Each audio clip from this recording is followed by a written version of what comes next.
So I am with everyone that feels that the broadband dollars were spent on let's say, what was it, 3% of the population of Washington County, but 75% of it was people with high opportunity, high opportunity index zones, which was not what I would see as a pandemic problem. Pandemic problem is when we found out that these children went to school on virtual and they didn't have enough money to buy a Comcast or AT&T internet service, and then when they were given a discount at $9.95, it still was bad on speed. We need an infrastructure, so we need to find a way to do that so these children can have it.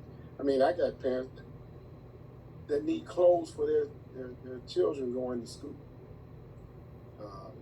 dental care, eye care.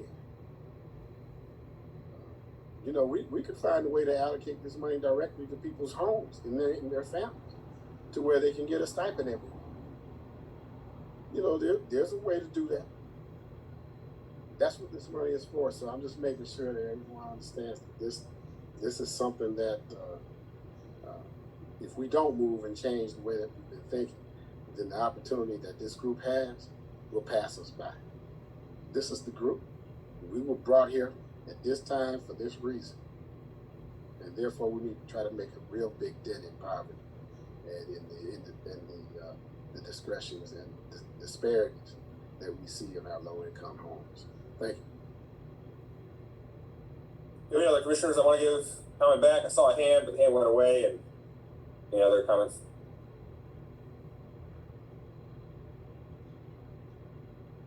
Oh, sorry, Chair Sheen. All right.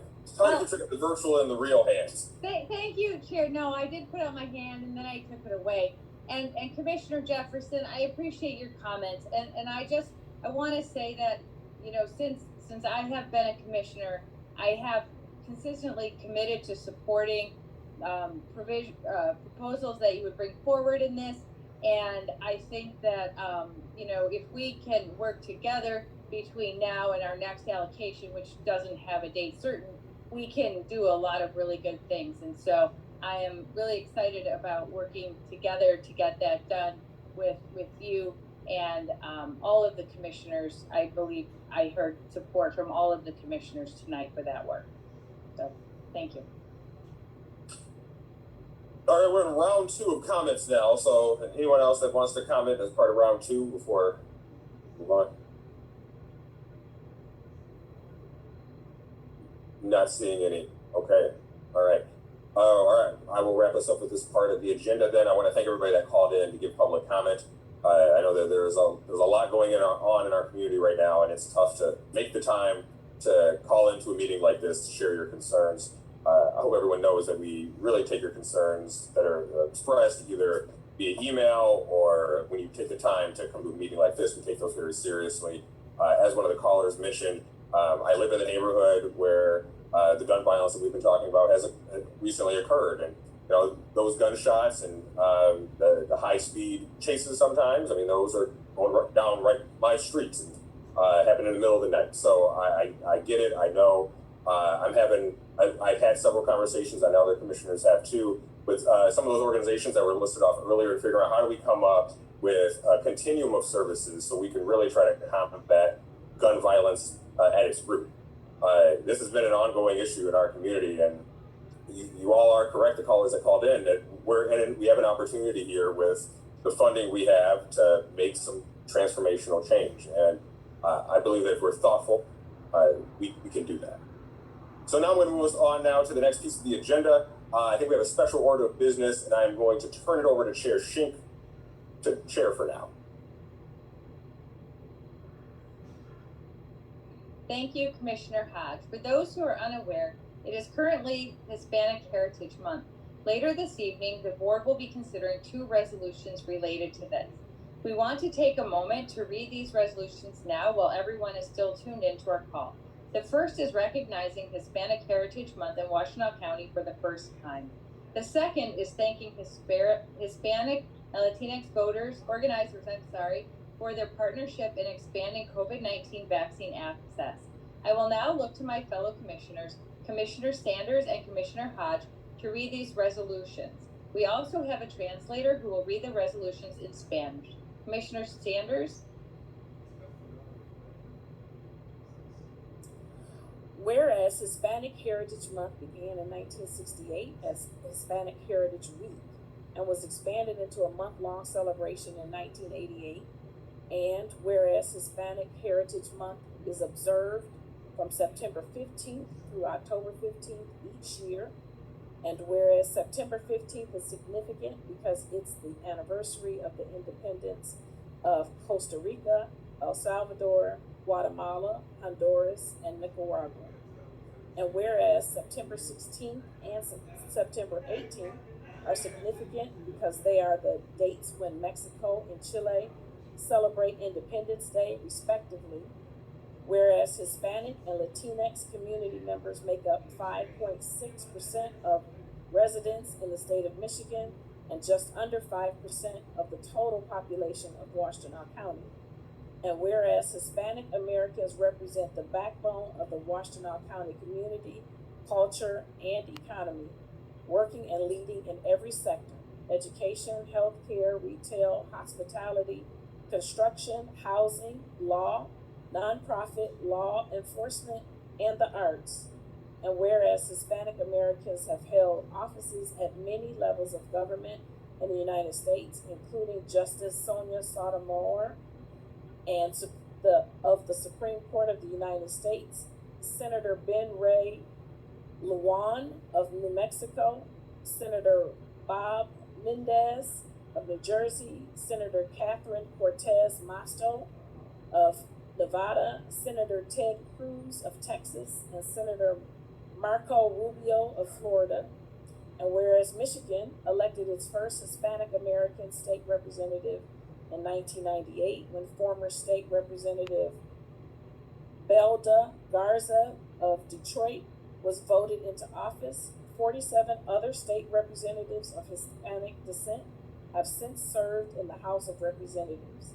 And whereas Hispanic Americans contribute daily to the cultural pride, dignity, resilience, and sense of community in Washtenaw County, and have had a profound and positive impact on life and culture in Washtenaw County, now therefore be it resolved that the Washtenaw County Board of Commissioners hereby recognizes September 15th to October 15th as Hispanic Heritage Month. Be it further resolved that the board acknowledges and celebrates the numerous contributions of Hispanic and Latinx residents to the Washtenaw County community. Be it further resolved that the board encourages all to seek out opportunities to support Hispanic American owned businesses, learn about Hispanic culture, and celebrate Hispanic heritage, not only during Hispanic Heritage Month, but all year long.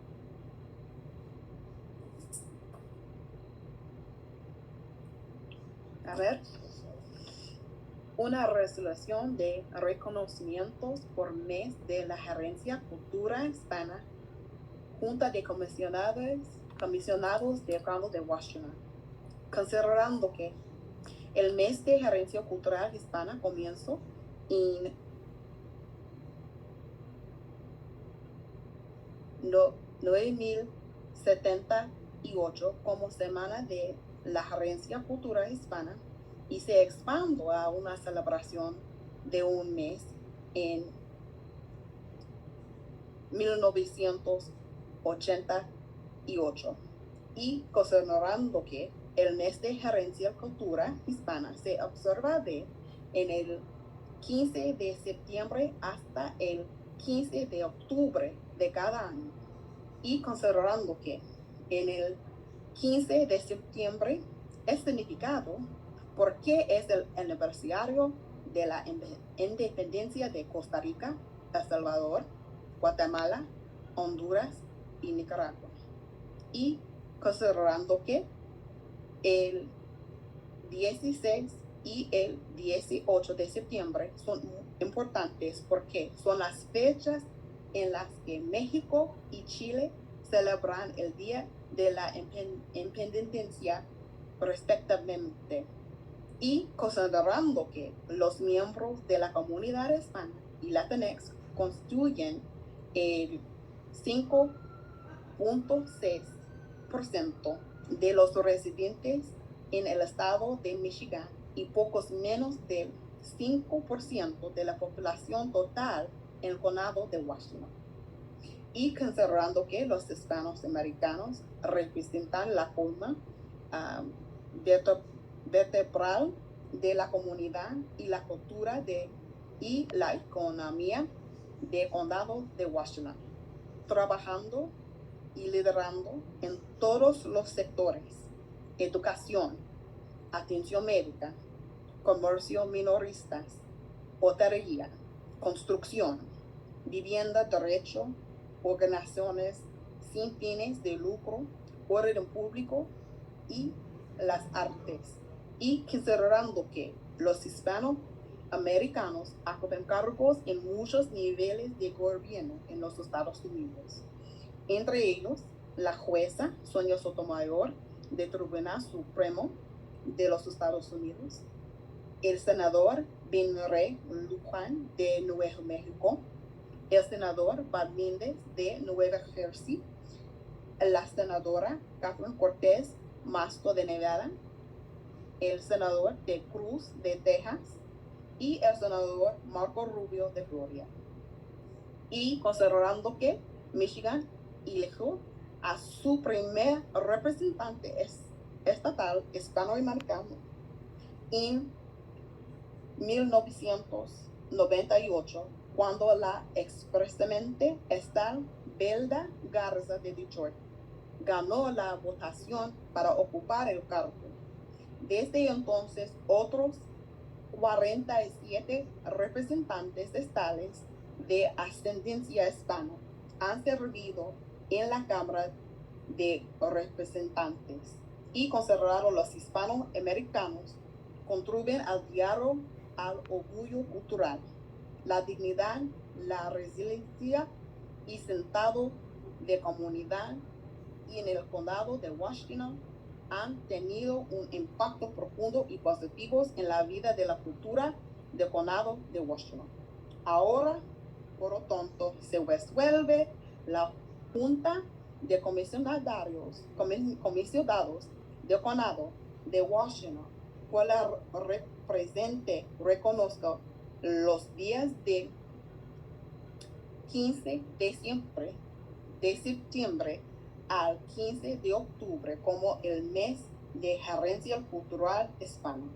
Se resuelve además que la Junta reconozca y celebre los números, contribuciones de los residentes hispanos y latinos a la comunidad del condado de Washington, y resuelve además que la Junta anime a todos a buscar oportunidades para apoyar las empresas de propiedad hispana, aprender sobre la cultura hispana y celebrar la herencia cultura hispana, no solo durante el mes de la herencia cultural hispana, sino durante todo el año.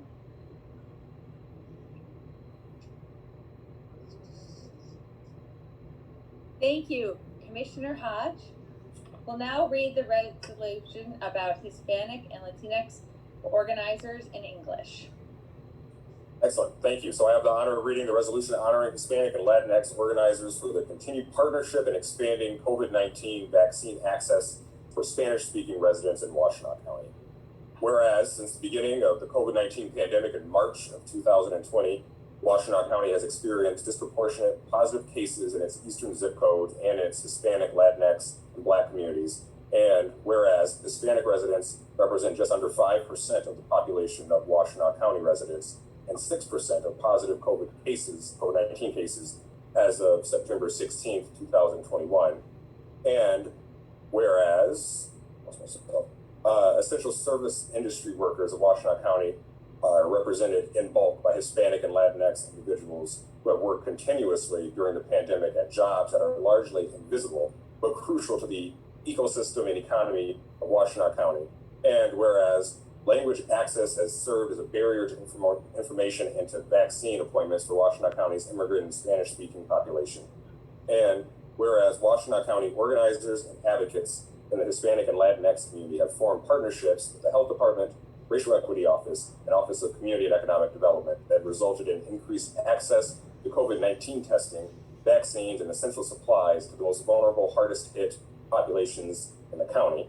And whereas advocates and activists in the county's Spanish-speaking community have lent their time, influence, and resources to ensure that populations hardest hit by the virus have access to vaccine appointments, personal protective equipment, including K95 masks, transportation to vaccine and testing appointments, and technological support.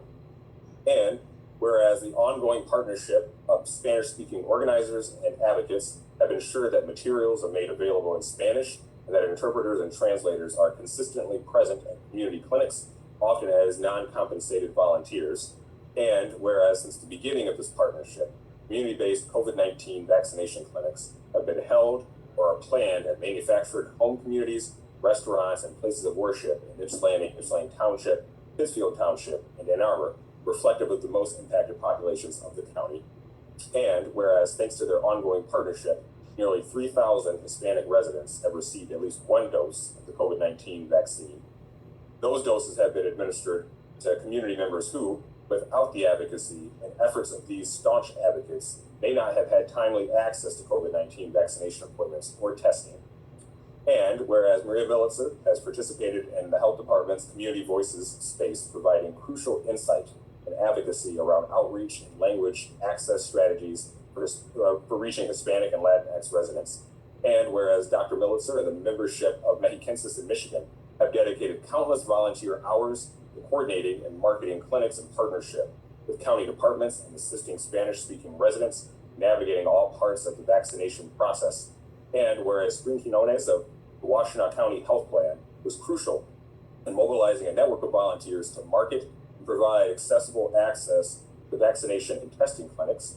Now, therefore, be it resolved, the Washtenaw County Board of Commissioners hereby acknowledges and honors Maria Militzer, PhD, and the committed members of Mexicensis in Michigan for their consistent and persistent advocacy around the commitment to vaccine access to Latinx and Hispanic residents of Washtenaw County. Be it further resolved, the Washtenaw County Board of Commissioners hereby acknowledges and honors Spring Quinones of the Washtenaw Health Plan and her dedicated team of volunteer organizers and interpreters for their tireless efforts in ensuring that COVID-19 testing and vaccines and resources are continually and equitably accessible for Hispanic and Latinx community in Washtenaw County. Be it further resolved, the Washtenaw County Board of Commissioners thanks them for their tireless efforts, continued dedication, partnership, and commitment to the Washtenaw County community. Thank you, Commissioner Hodge. Ms. Williams, will you please now read the resolution in Spanish? Claro. Considerando que desde el comienzo de la pandemia de COVID-19 en el marzo de 2020, el condado de Washtenaw ha experimentado casos positivos desproporcionados en sus códigos postales en sus comunidades hispanas, latinas y de raza negra. Y considerando que los residentes hispanos representan pocos menos de 5% de la población residente del condado de Washtenaw y 6% de los casos positivos de COVID-19 al 16 de septiembre en 2021 y considerando que los trabajadores en las industrias de servicios esenciales del condado de Washtenaw están representados en general por personas hispanas y latinas que han trabajado continuamente durante la pandemia en trabajos que son en gran parte invisibles, pero cruciales para la economía y la comunidad del condado de Washtenaw.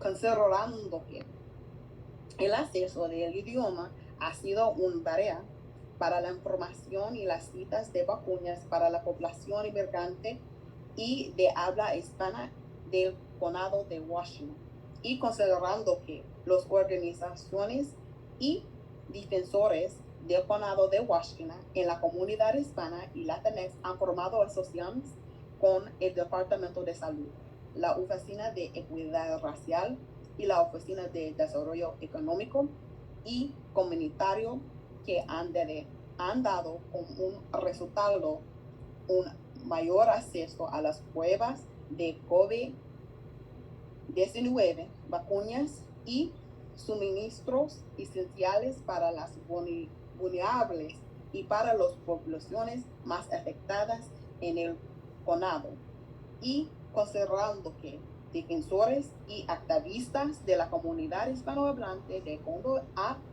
prestado su tiempo, influencia y recursos para garantizar que las poblaciones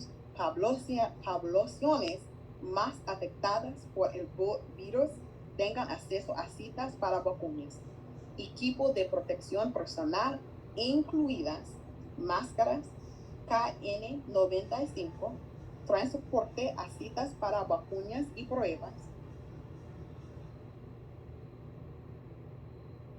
considerando que la Asociación Continuada de Organizadores y Defensores de Habla Hispana aseguró que los materiales están disponibles en español y que hay intérpretes y traductores constantemente presentes en las clínicas comunitarias y a menudo con voluntarios no remunerados, considerando que desde el comienzo a esta asociación se han realizado o están planificadas clínicas de vacunación de COVID basadas en la comunidad y en las comunidades de casas prefabricadas, restaurantes y lugares de culto en Ypsilanti, el municipal de Ypsilanti, en el municipio de Pittsfield y Ann Arbor, lo que refleja las poblaciones lo más afectadas de condado, y considerado que gracias a su asociación en curso de casi 3,000 residentes hispanos han recibido al menos una dosis de vacuna de COVID-19.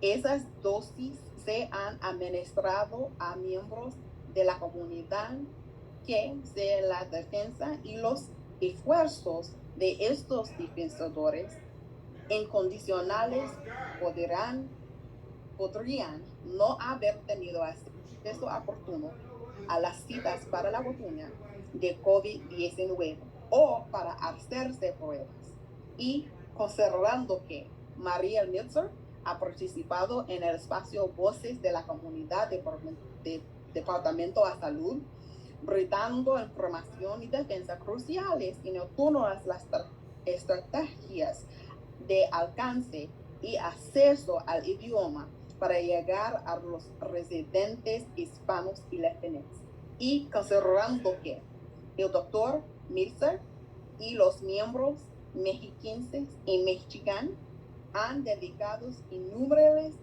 horas de voluntario y coordinar y hacer propaganda de clínicas en asociación con los departamentos de condado y ayudar a los residentes de hablar hispana y orientarse en el proceso de vacunación, y considerando que expansiones del plan de salud condado de Washington fue crucial para mover y a una red de voluntarios para hacer propaganda y brindar acceso a las clínicas de vacunación y pruebas. Ahora, por lo tanto, se revela que la Junta de Comisionados del Condado de Washington reconozca y honre a María Milzer, a los miembros comprometidos de mexiquenses en Michigan por su constante y presente apoyo a compromiso con el acceso a las vacunas para los residentes latinos y hispanos del condado de Washington.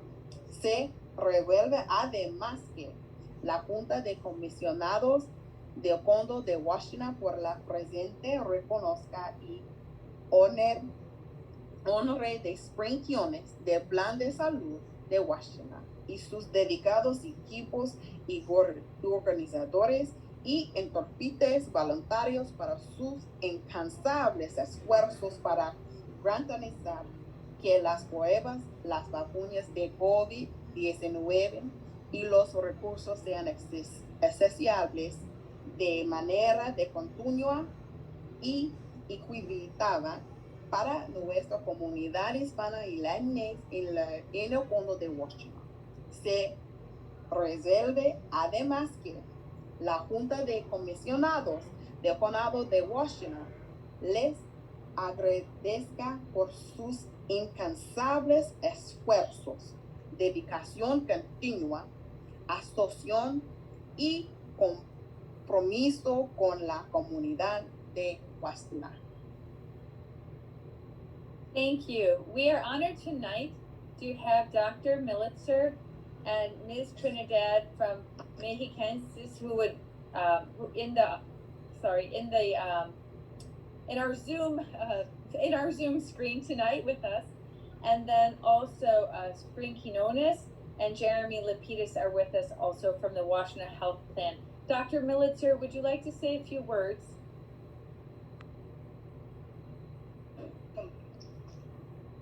I would like to introduce Ana Trinidad. She is one of the founders of Mexicenses, or Mexicenses as we know it in Spanish. She's the person who's going to address the board tonight. Estimados miembros de la Junta de Comisionados, soy Ana Trinidad Estanislao, una de las fundadoras de la organización Mexicenses en Michigan. Esta organización comunitaria, que existe desde el 2016, está integrada por más de 500 familias latinas establecidas en Washington. Me acompaña Nayeli Mena Martínez, quien es también una de las fundadoras, y María Militzer, quien es la actual presidente de nuestra organización. María se encargará de interpretar mi mensaje para ustedes. Dear members of the Board of Commissioners of Washington County, I am Ana Trinidad Stanislao, and I'm one of the founders of Mexicenses in Michigan. This grassroots community-led organization that exists since 2016 is made up of more than 500 Latinx families in Washington. We are immigrant families mainly from Mexico, Guatemala, El Salvador, and Honduras, among other Central and South American countries. Nayeli Mena Martinez, who is also one of the founders, and Maria Militzer, who's the current president of our organization, have joined me today. Maria is interpreting for me. Antes de continuar, quisiéramos dar nuestras más sentidas condolencias para todas las familias que han perdido a sus familiares por violencia. Before I continue my words, we will want to express our deepest condolences to the families that have lost family members to gun violence in Washington County.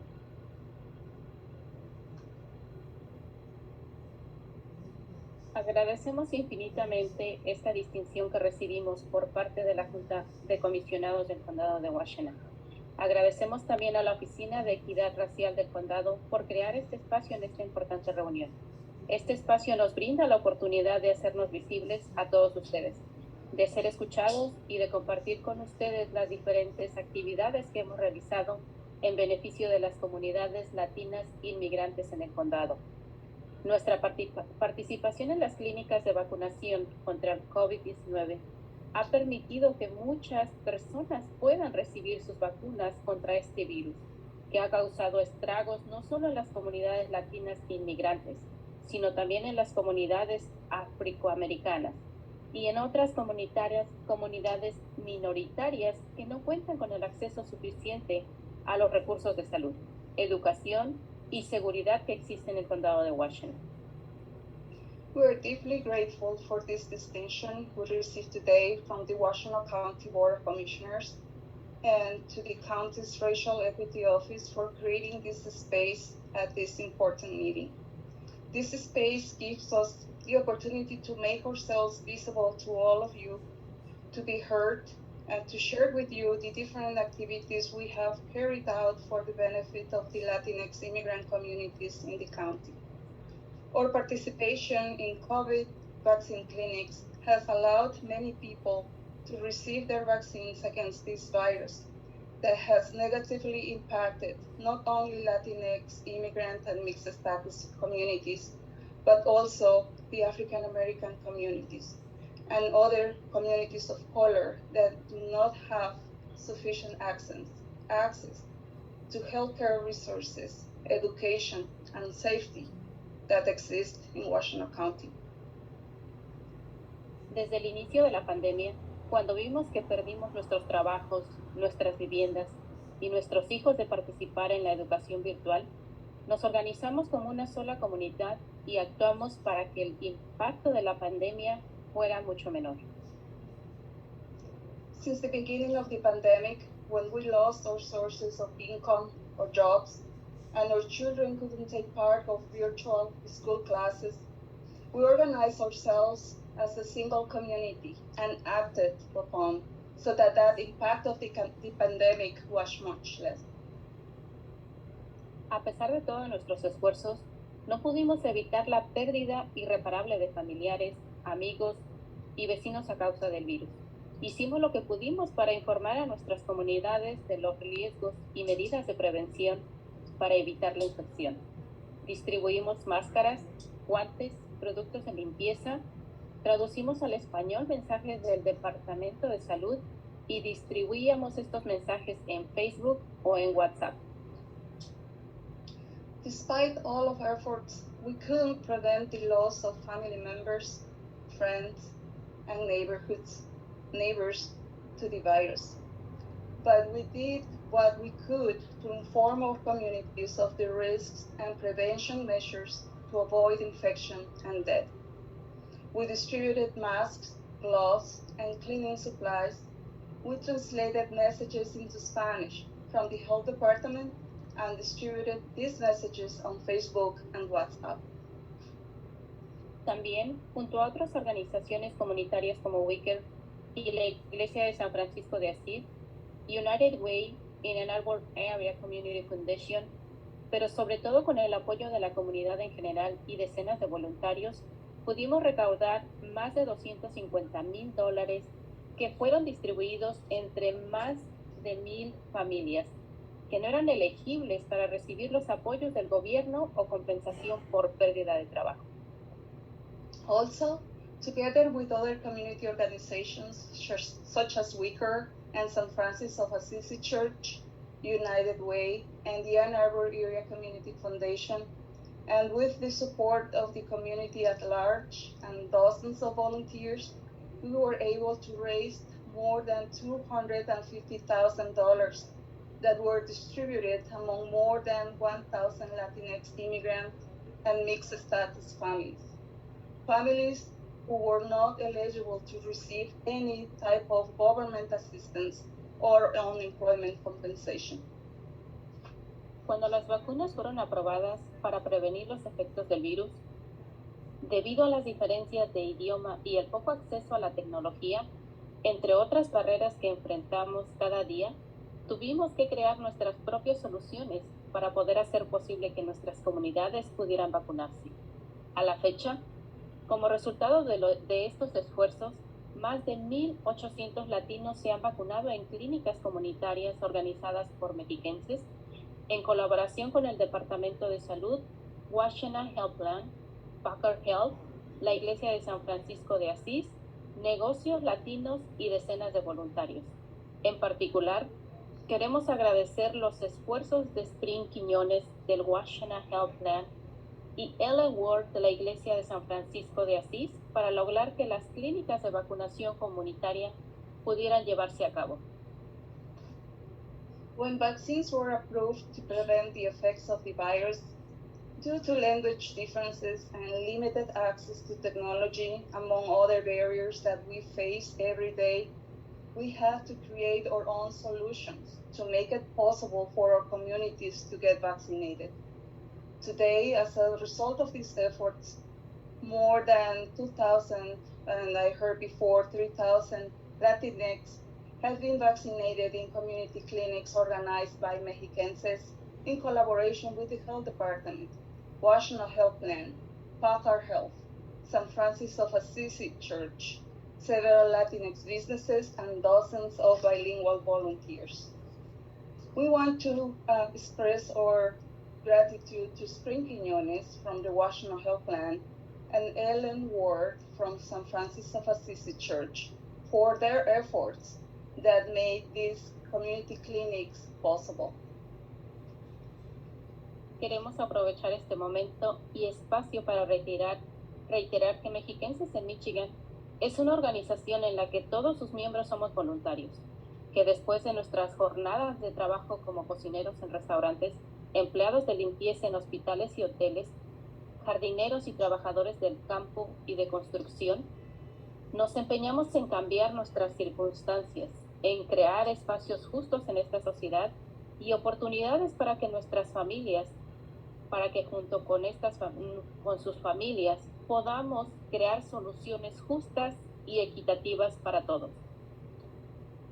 We want to take advantage of this moment and space to reiterate that Mexicenses in Michigan is an organization in which all of its members are volunteers.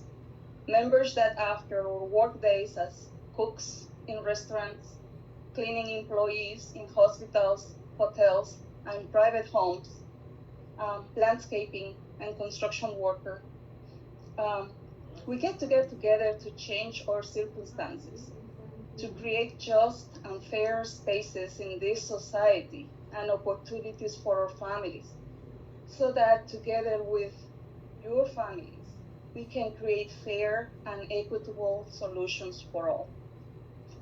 Thank you. Muchas gracias. Muchas gracias. I appreciate your comments, and Ms. Quinones or Mr. Lapid, well, I'll go to you next. Would you like to say a few words?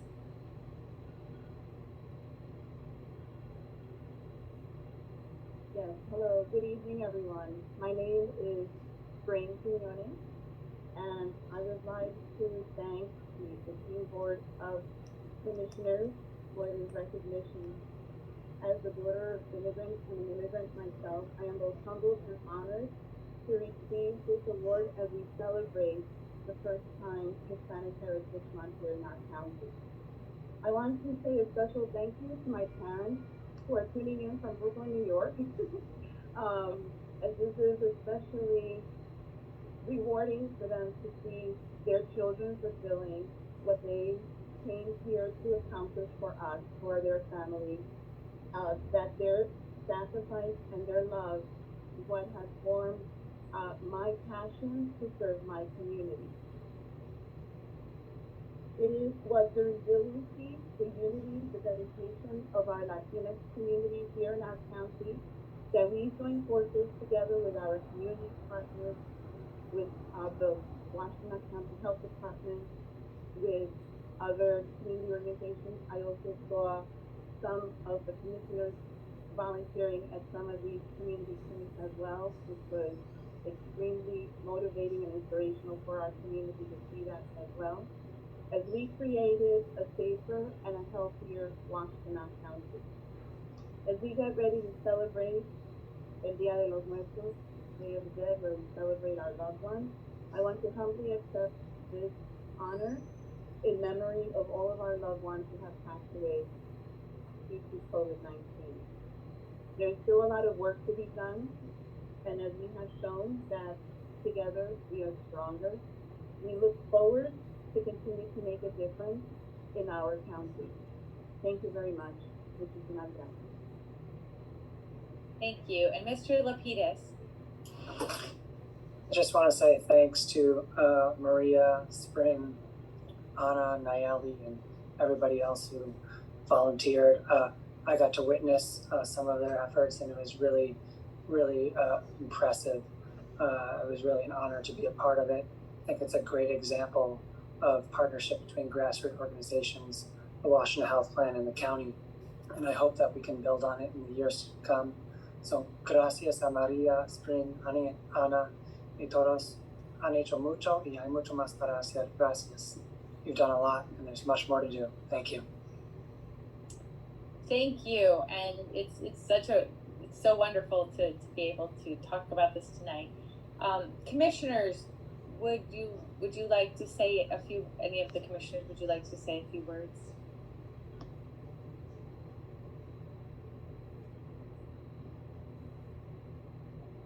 Commissioner Scott. I'm just going to embarrass myself and try to say this correctly, but gracias por su trabajo duro. I'm a French speaker, not a Spanish speaker, but I try. Thank you. Any other comments or? Well, thank you again, and thank you for all of your work. It's so important, and although COVID has been very hard, and we have lost many loved ones through incredible teamwork, we're also still here, many of us. So thank you again, and I appreciate you coming and spending part of your evening with us. So I am now going to pass it back to Commissioner Hodge to continue the Ways and Means meeting. Thank you, Chair Shane. I have my hand raised. I don't think you can see it, but I'm talking now anyways, so I'm just going to go into it. I already talked a whole bunch since I read the resolution. I want to say I've had the privilege to work with both Spring and Maria in different capacities in their work. And I'm very glad we were able to honor both of them and their work today. All right, let's move it on to, am I frozen? I think frozen. No? Nope, not frozen. Okay, well, I'll be looking for somebody to move the agenda. Commissioner Scott. I beat you, Lamar. I'd like to start with 4A, the sheriff, the 2021-2022 secondary road patrol grant. 4A2, 2021-22 strategic enforcement grant. 4A3, 2021-22 pedestrian and bicycle strategic enforcement grant. B, the Office of Community and Economic Development, 1, the MSHDA Emergency Housing Voucher Grant. C, the Trial Court, 1, Child and Parent Legal Representation Grant. D, Administration, a 2022-2025 budget reaffirmation. And D2, the 2022 WCCVB budget. And E, Board of Commissioners, I think we just have a supplemental there on domestic violence victim and survivor resources. Excellent. Is there support? Support. All right, thanks. Okay, do we have anybody from the Sheriff's Office here? We do.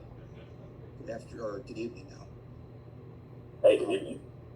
I apologize, I've never done this before, so I'm not exactly sure how this works, but my name is John Kreisberg. I'm a sergeant for the Washington County Sheriff's Office. The 3 grants that the Sheriff's Office applied for, one was the secondary road patrol. That is a grant that we have done for many years through the state of Michigan, where we seek funding through the state to supply a deputy to enforce, proactively patrol the secondary roads of Washington County. With that also comes accident investigation, where that deputy is in charge of all of our serious injury or fatal accidents that the Sheriff's Office polices. So the state has awarded us a little bit of money this year, not as much as last year, but we're hoping that that'll change as it always does, and they end up giving us more towards the end of the year once they know what their budget is for the whole year. Just go through all 3 of them? No, you don't have to do that. But thank you, Sergeant. I know it's you do a fine job. We're a nice group. So typically, what happens now is I ask any of the commissioners if they have any questions about any of them. You can go into all of them if you'd like, but you don't have to. And then, but we'll take questions unless you have something prepared. You want to talk about all three.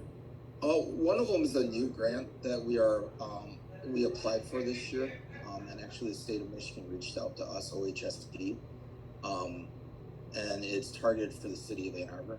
The city of Ann Arbor ranks 3rd in the state in pedestrian and bicycle accidents for injuries and deaths, only behind the city of Grand Rapids and the city of Detroit.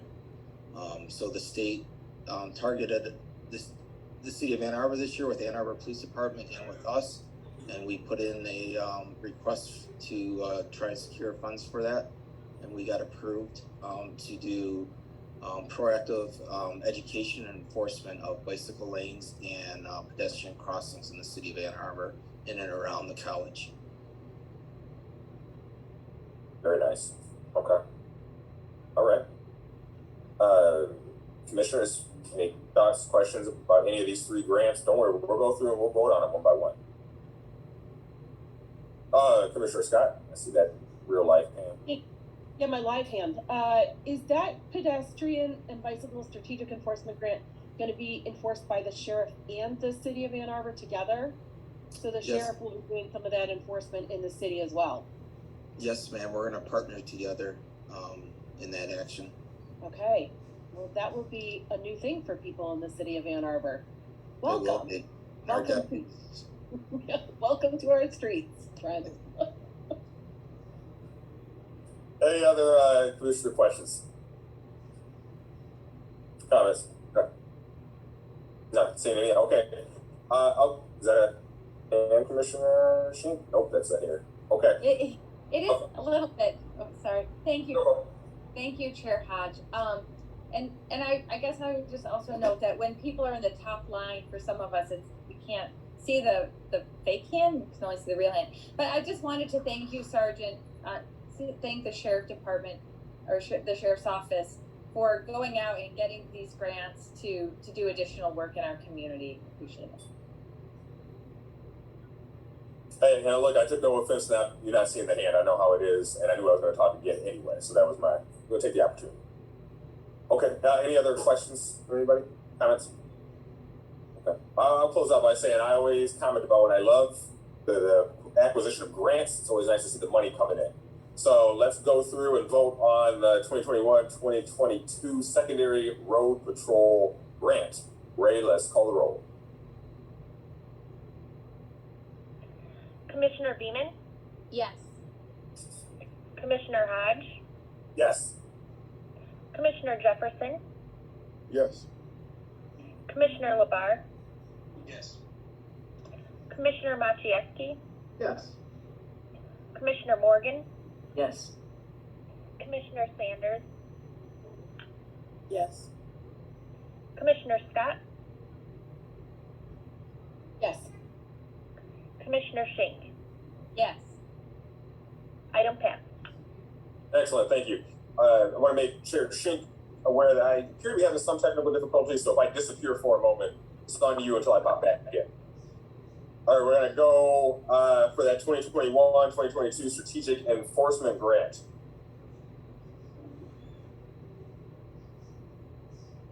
Right. Commissioner Hodge? Yes. Commissioner Jefferson? Yes. Commissioner Labar? Yes.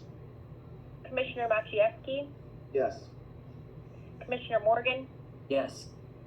Commissioner Sanders? Yes. Commissioner Scott? Yes. Commissioner Schenk? Yes. And Commissioner Beeman? Yes. Next up, we've got the 2020. Excellent. Next, we got the 2021-2022 Pedestrian and Bicycle Strategic Enforcement Grant. I know Commissioner Scott is particularly excited about this one, so let's go ahead. Commissioner Jefferson? Yes. Commissioner Labar? Yes.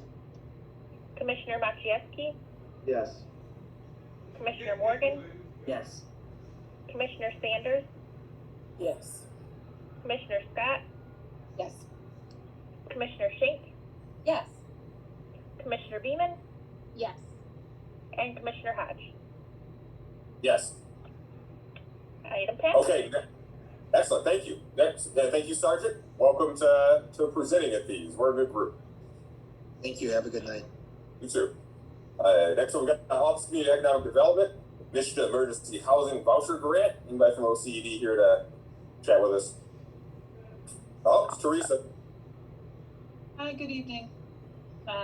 There's a grant tonight and it's some emergency housing vouchers. This is MISHDA's rescue plan allocation that's coming down. This is the second batch of emergency housing vouchers coming into the community. Another batch has gone through the Ann Arbor Housing Commission. This is coming to us as the lead agency for the continuum of care. So for this, there's going to be about 47 vouchers coming in, families that are served through this. And the grant is for basically case management for agencies to support folks using those vouchers. We reached out to all the homelessness providers and housing agencies in our continuum of care. And several of them are taxed running other programs like the SARA Rental Assistance Program, but two did step up to help administer this program, and it's the Shelter Association of Washtenaw County, as well as SOS Emergency Services. So they'll be the two agencies that will be administering these grants. We're very excited to have the funds. I do want to sort of caution you that as we know with the moratorium in place previously and our also just very active rental market being very expensive, it is getting harder and harder for folks to find affordable housing. And so one of the challenges that we're going to have with these vouchers, while it's great to have the vouchers, is if people are going to be, how quickly people will be able to find available units. Vacancy rates have been very, very low. Turnover has been low because of the moratorium. And again, just the hot housing market that we're in. So we see sort of that, while we have the extra funds coming in to support rental assistance and vouchers in this case, that lack of affordable housing is always the challenge. So just a caveat there, and kind of understanding the challenges in some cases with administering some of these funds. But thanks for your consideration tonight. Let me know if you have any questions. Questions? Comments?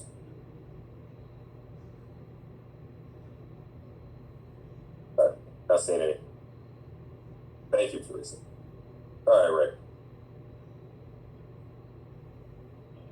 Commissioner Labar, Yes. Commissioner Maciejewski, Yes. Commissioner Morgan, Yes. Commissioner Sanders, Yes. Commissioner Scott, Yes. Commissioner Schenck, Yes. Commissioner Beeman, Yes.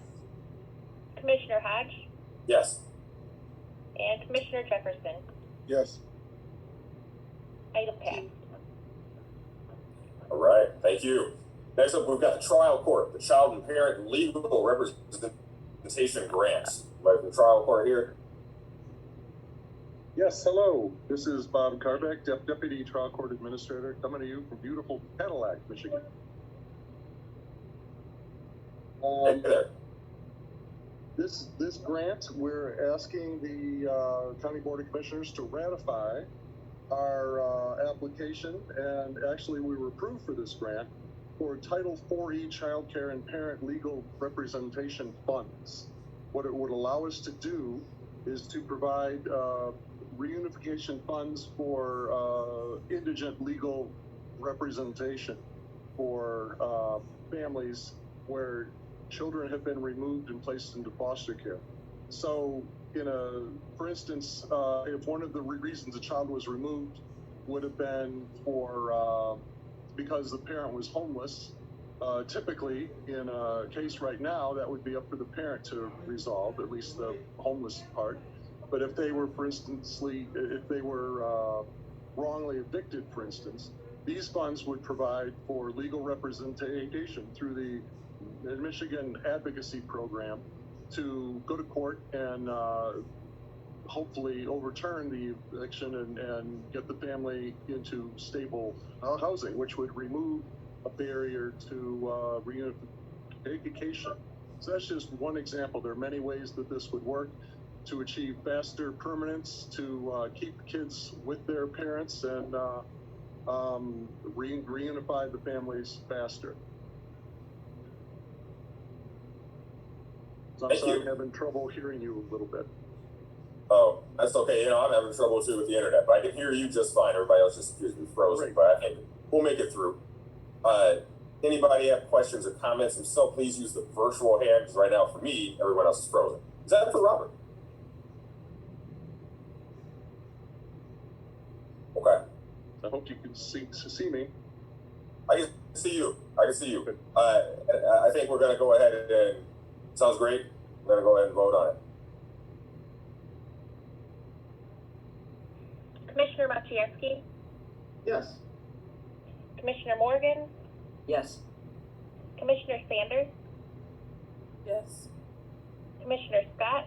Yes. Commissioner Schenk? Yes. Commissioner Beeman? Yes. Commissioner Hodge? Yes. Commissioner Jefferson? Yes. Commissioner Labar? Yes. Item passed. Thank you. Thank you, Bob. All right, we're going to turn it over to Administrator Dill.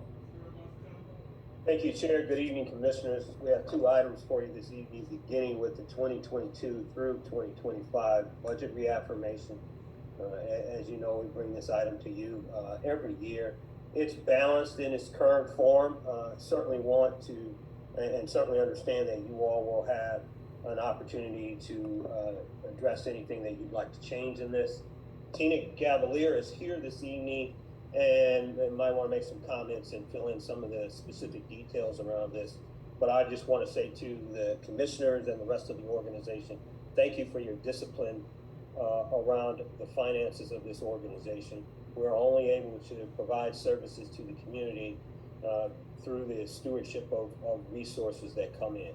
So I just want to say thank you to everyone for your work on this. Tina? Yep, and good evening, commissioners. I just wanted to kind of give an overview of the time frame. So tonight presented is the reaffirmation, the quadrennial budget. It'll stay in Ways and Means until at least November 3rd. We have prepared a working session presentation that will be given on October 21st. A public hearing on the budget will occur on November 3rd, and our hope that after your discussion in the board, November 17th, but if you find there it could be adopted per prior to the fiscal year starting 1. The reaffirmation cover memo provides detailed explanations of the modifications that you've made to the budget since last modification to the quadrennial budget happened in June, and that was to capture the 20 property tax increase. The final page of your cover memo has some highlights of the variances between current adopted budget versus the recommended budget. Highlight I will provide is the budget resolution is your parts, and there was only one change to the narrative, and it's on page 19. Bold and italics narrative has changed or been modified. Anything that has strike through is being omitted, but I believe it was just an additional few clarification points with regard to donations. And then the final item with environmental stewardship on page 19 that flows into page 20 also just kind of changed dates, but there may be board consideration to restate some of that environmental stewardship to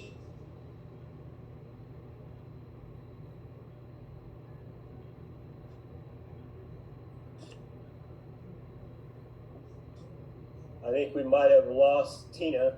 So you have the document. Looks like she's still there. Yeah, kind of. It should be a familiar document to you all. If you have specific questions, get back to Tina, anyone in administration, and we'll do our very best to answer your questions. Okay. Thank you. And then, Chair, if I may, we have, oh, go ahead, I'm sorry. No, go ahead. No, you please. I was just gonna say, we have a second item, so can we cover them both? And then we'll ask the board for their pleasure around, how we move forward. That second item is the 2022, CBB budget. It's $4.6 million funded almost entirely from the accommodations tax. I see Mary Kerr is on the line this evening and might want to make some specific comments related to the budget.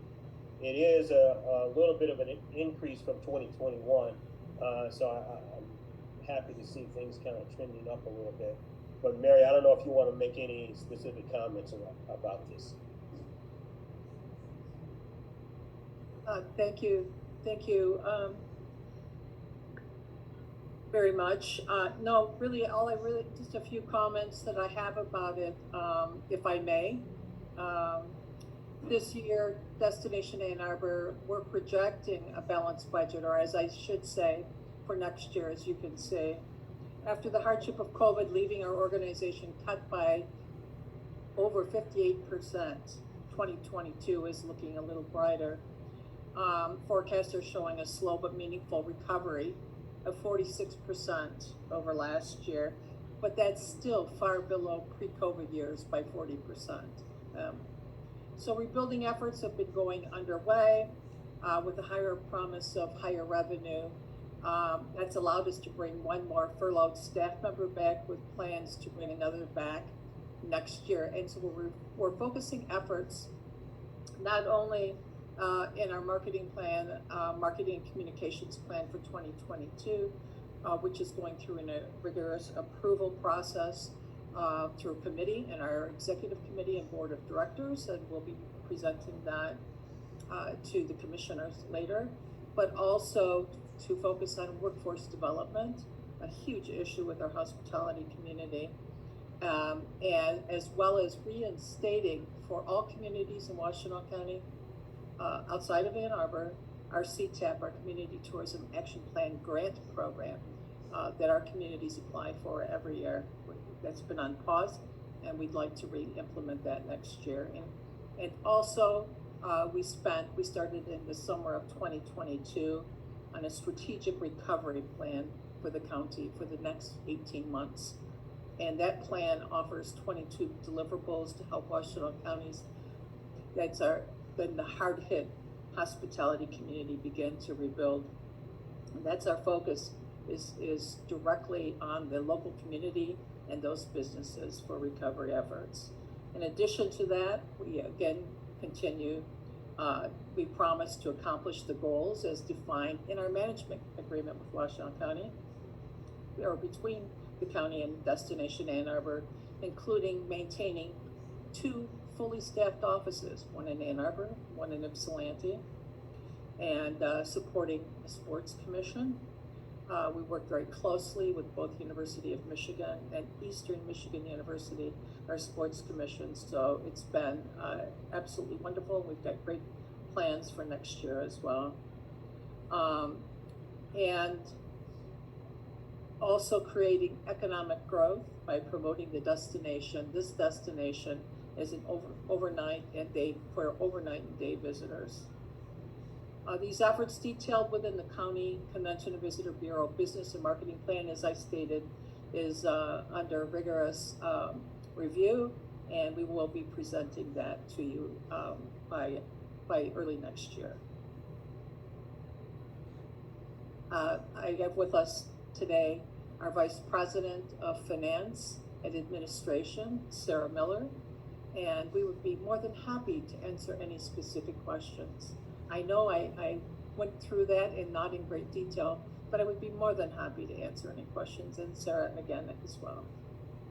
And last, may I say though, please, we would really like to thank the Board of Commissioners and the County Administration for their unwavering and continued support of the Washtenaw County hospitality community and for our organization. I thank you. Thank you. All right. Administrator, do you have anything else before I open it up for questions? Nothing else. Thank you all. Okay, it is open for questions and or comments. Commissioner or Chair Shink, I see that hand. Thank you, Chair Hodge. I don't really have any questions. I think the accommodation tax increasing from 2.9 million to almost 3 million tells a story that of hope and hopefully recovery.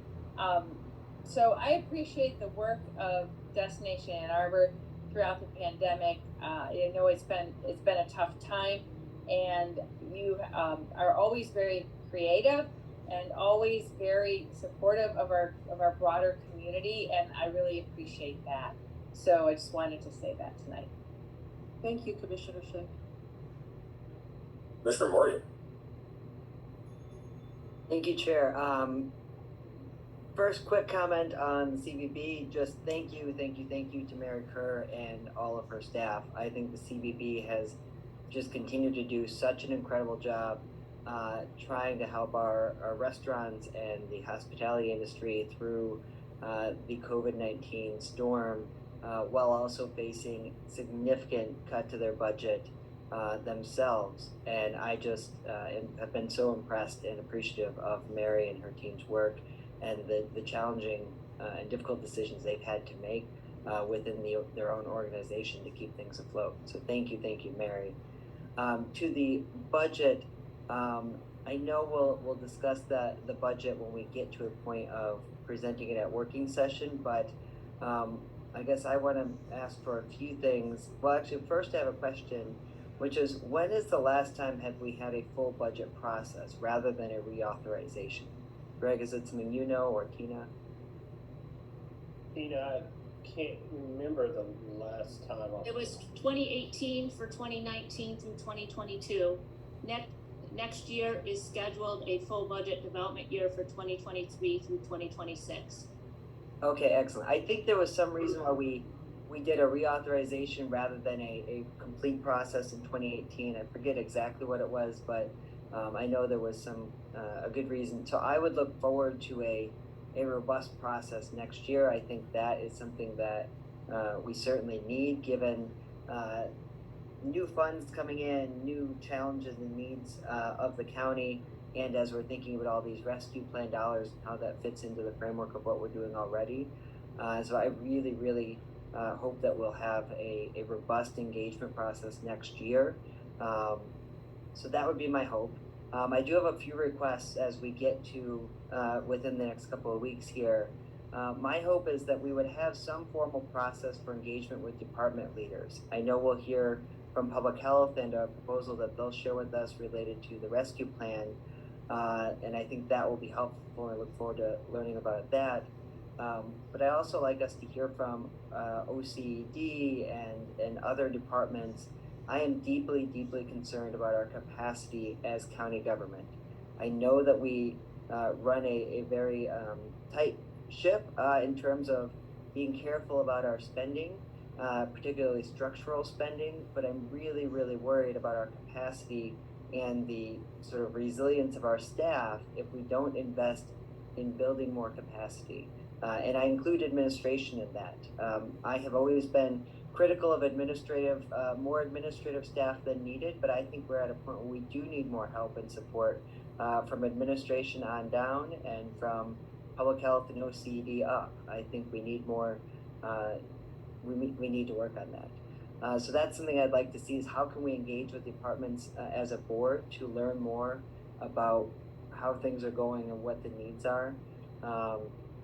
The other thing I'd like to see is a process for some level of public engagement. I know, it gives me comfort knowing that we'll have a full process next year.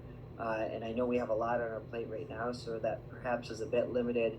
We are getting some public engagement around the rescue plan dollars, and we'll have more of that. So perhaps that can at least shape a little bit of, not shape, but give us some more input as to community needs and priorities.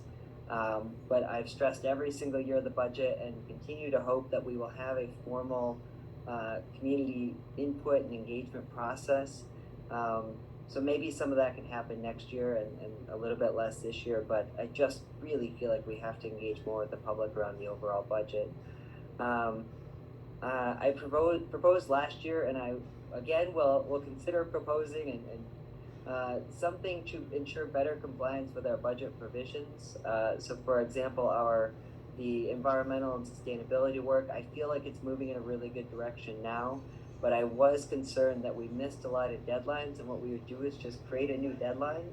But I want to have some mechanism for ensuring that we're going to hit the deadlines outlined in the budget, or something. I don't know what that looks like, but I hope that we'll consider that. The last thing I do really hope that we could do in the next 2 weeks would be if staff could come up with some sort of formal yet simple process for commissioners to propose amendments. I know whenever we want to propose amendments, we kind of each come up with our own way of sort of piecing it together. If we could have some sort of form or outline or something that would say, amendment to amend this line and that provision or whatever it may be, just some sort of process that's formalized for commissioners to be able to propose amendments. And then the last thing I'll just mention right now is I really hope, given the needs in our community, I would hope that we wouldn't put more into our fund balance. My hope would be that we get that money into the hands of residents or to our departments or to whatever infrastructure needs we have, rather than putting it into fund balance. And I could be talked out of that one, I guess, but I just feel like we have so many needs and so much demand on our departments and our employees that I would like to get those resources into either employees' hands or the hands of the community members. So thank you so much. Thank you, Chair. I think Administrator Hill wants to respond. Yes, I don't know if Commissioner Scott wants to go first. I can respond to all of those things if she has a desire to go before. Commissioner Scott, do you have a desire to go before? I mean, I just have a desire to do what's the most expedient, and I'm not going to talk for that long. And okay, so go ahead, and then all other commissioners make comments, and then Administrator Gill can respond to everybody. Yes, like I am all for expediency and good government here. Let's keep people engaged. First of all, Commissioner Morgan, and thank you, Chair. Commissioner Morgan, that's the first time I heard this idea about making an easy kind of form for us to think about budget amendments. I'm all for it. I don't know how easy that would be, but that seems like a great thing to try to make sure we're all thinking about what needs to be done. And I just want to know, like, I haven't had as much time to look through the budget as I want. I'm sure that there'll be some hits to fund balance and things like that because of changes that we asked for last year. I know that one of the resolutions we passed that I looked for was a county engagement, an employee engagement process, which has never, it's usually a little bit costly, not too dear, but it's probably going to be hit on the budget too. So, and I'll talk to Administrator Dill to see where we are with that process as well. Thank you for the thumbs up. And I just want to note that when we get into another big budget next year, I want administration and my colleagues to start thinking right now about participatory budgeting processes. We're really hearing from people here about how they want to see money spent. And if we have this engagement right now over ARPA funds, I hope that people will stay that engaged on the actual like 4-year budget that we'll start to look at next year, and that you can start thinking now about what those budget needs are and how we look at things. And Commissioner Morgan and I have talked about this before too. I'd really like to see how what we're budgeting for and the change that we expect with that money. So sort of like in medical parlance, like the evidence-based, like where's the rubber meet the road? If we're funding things, I want to understand what the change is or what we're thinking about is supposed to happen with that funding. These are all huge questions, and I'm not proposing them for this year. I'm proposing them more for thinking about how we create another budget, the big overarching budget. Not that they shouldn't be thought of now, but in a larger scope, creating that next 4-year budget. It's time to start doing that homework for all of us right now and think about how we can engage the public on that participatory budgeting going forward. Thanks. Thank you. Other commissioners for round one of comments? Or might only be one round. That's it. Okay. All right. Yeah, I would say I agree, and I know that Peter has a lot of interest and I believe some expertise in doing some participatory budgeting. So that may be something we can call on next year or before next year as we start to plan for that.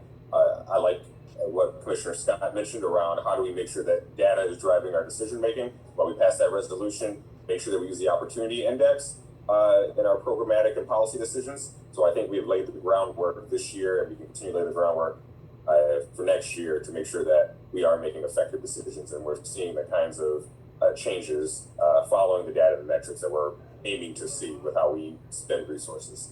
All right, Administrator Dill, I know you want to respond now. Yeah, these are all quick, so I do have down an opportunity for the commissioners to have a smooth process for amendments. I'll get the team together. We'll see what we can do about that. Next year, having a full planning year will probably afford us an opportunity to look at how we engage with department heads and the general public, and really begin to think about, Commissioner Scott, as you just mentioned, how we roll out a participatory budget strategy. So those are all things that we can produce for next year in a full budget cycle. And then the last thing relative to fund balance, Commissioner Morgan, we've had a number of conversations about this. I really want us to try to find balance or the sweet spot around our fund balance. One of the reasons that we were able to respond in the way that we did during the pandemic is because we had resources to do that. Our response to the climate change events in our community was a function of having fund balance to respond. So as we move forward, I'm absolutely there that we shouldn't be, you've heard me say many times, we are not the taxpayers' piggy bank, so there has to be balance there. But I just want us to be mindful that we have to have enough resources to respond in a crisis. So I'll take all of this back and we'll see what we can do about putting something together that the commissioners are comfortable with. All right, we got to find balance with the fund balance. Balance for balance. So I believe that we now have to vote on the WCCVB budget, but we're not voting on the budget reaffirmation because it's going to reappear in Ways and Means. Is that correct? Correct. Okay, very nice. It's pretty good for my first rodeo. All right, let's go. Ray, let's get that vote. Commissioner Morgan? Yes. Commissioner Sanders?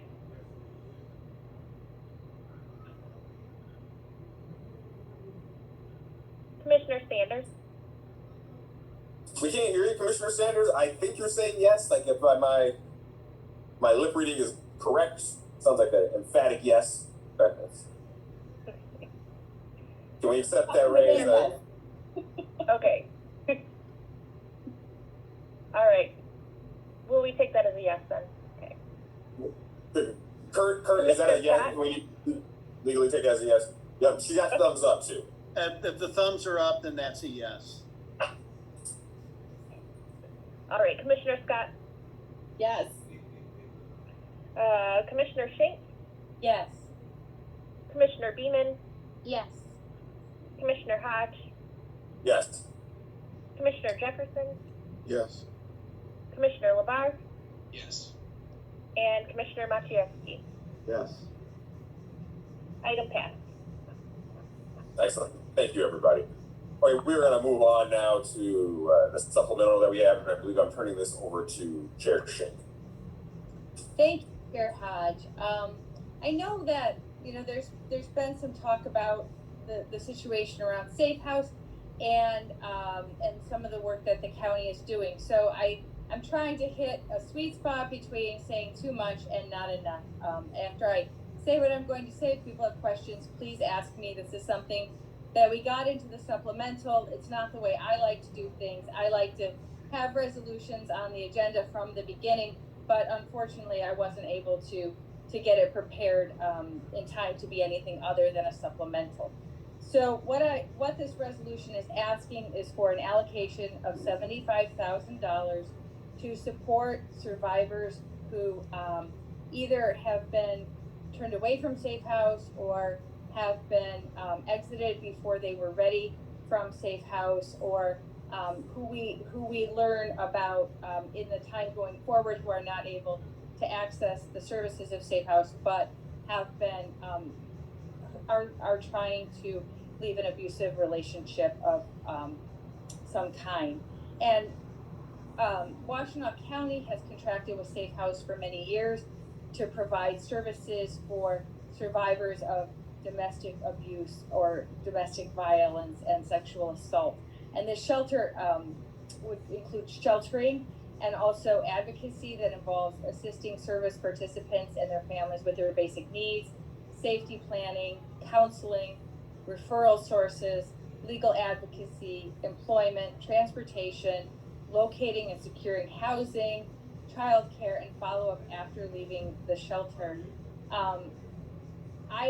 I will not profess to understand all of the reasons why.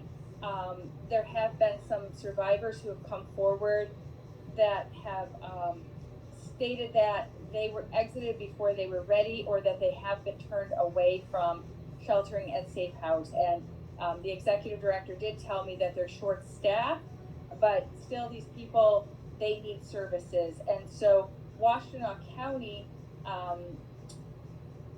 well, I'll say a little more about that. So some of these survivors have come forward with stories of their experiences of trying to access services through the Safe House Center.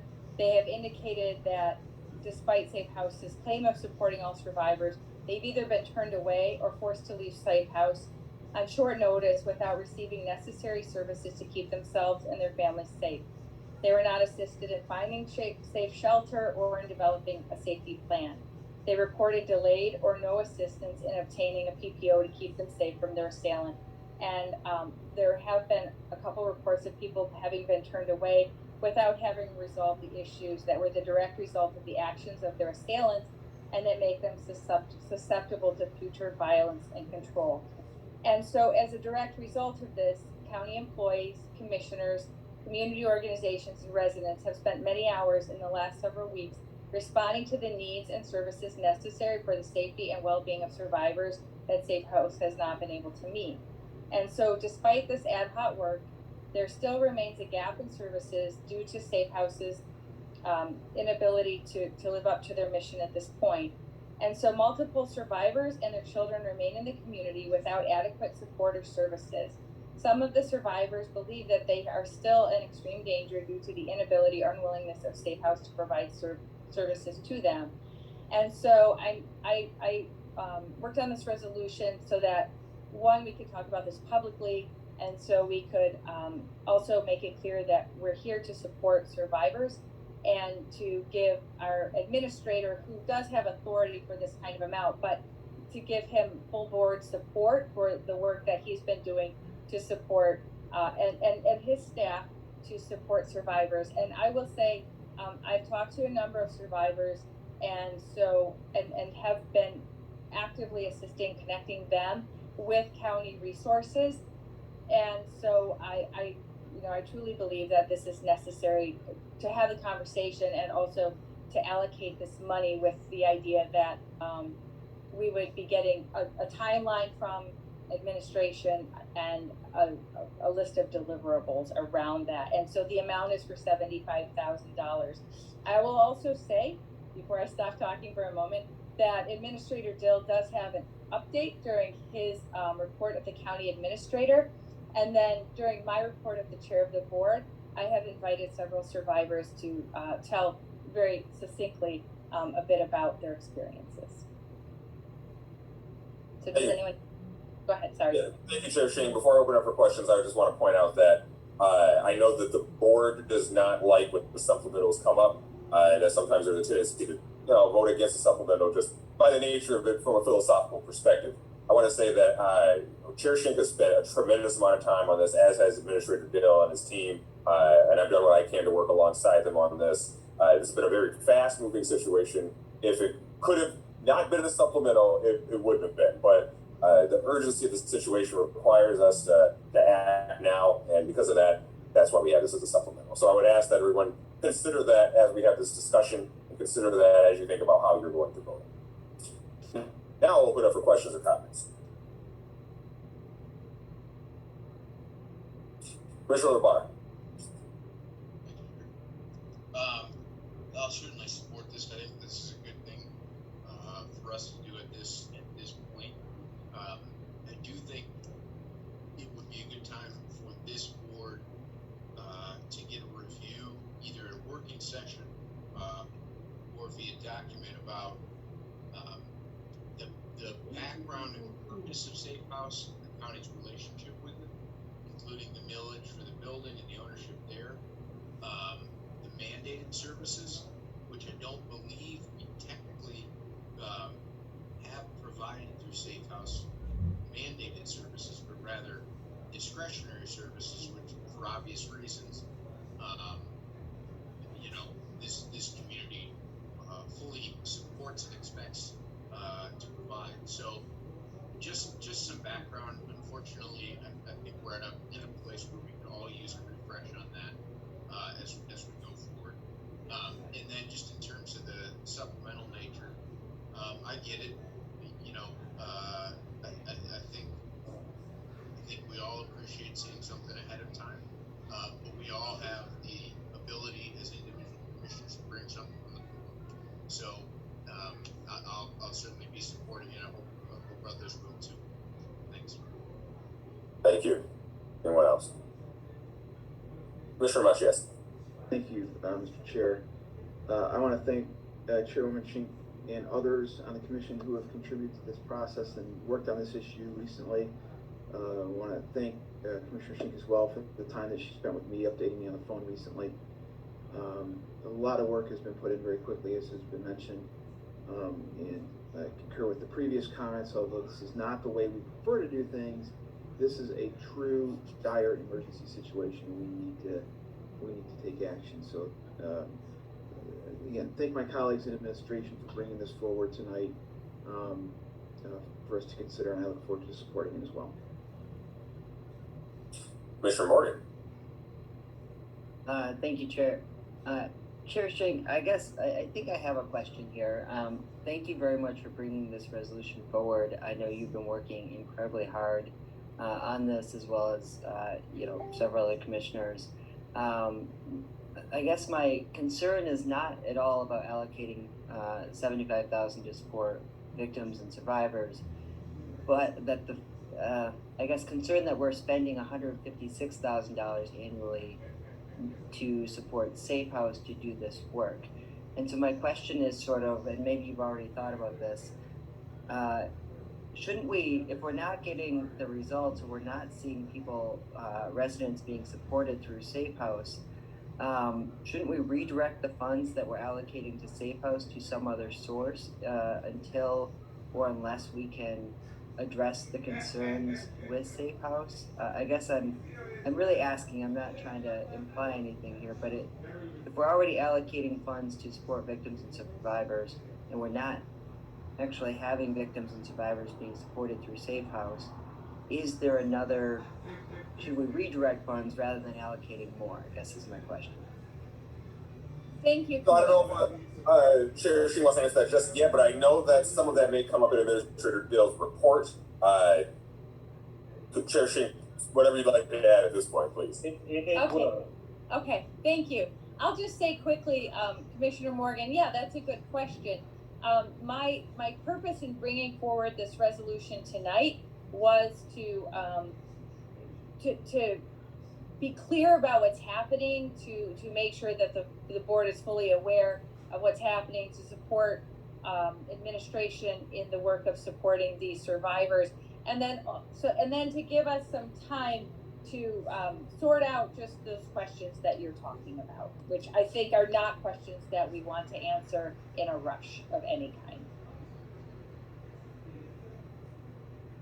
Okay, thank you. I think that helps. I'm certainly very supportive of this. I know that we have an immediate need for survivors who are in need of support, and I think we should certainly solve that need. And I'm willing to follow the lead of you and Administrator Dill and board leadership in terms of how we work toward a path forward in regard to Safe House, and as we further investigate the concerns that have been raised there. Thank you. Thank you, Chair. Thank you. Commissioner Jefferson. Thanks, Chair. Now, is this money going directly to Safe House, or is it going to be money that's going to be distributed through the administration office here at the county? No, Right. Go ahead. Go ahead. No, go. Sorry. I figured I was on the hot seat, Administrator Dill. Yeah, it's not meant to go to Safe House. It's meant to be distributed for the benefit of the survivors. So, for example, right now, administration is, I believe, is paying for 3 hotel rooms for survivors, and so it's for that kind of a thing. And then as we go forward to just address needs that normally would be addressed by would have been addressed through the people being associated with Safe House and their services. Okay, so that's directly taking care of the clients that are not getting services.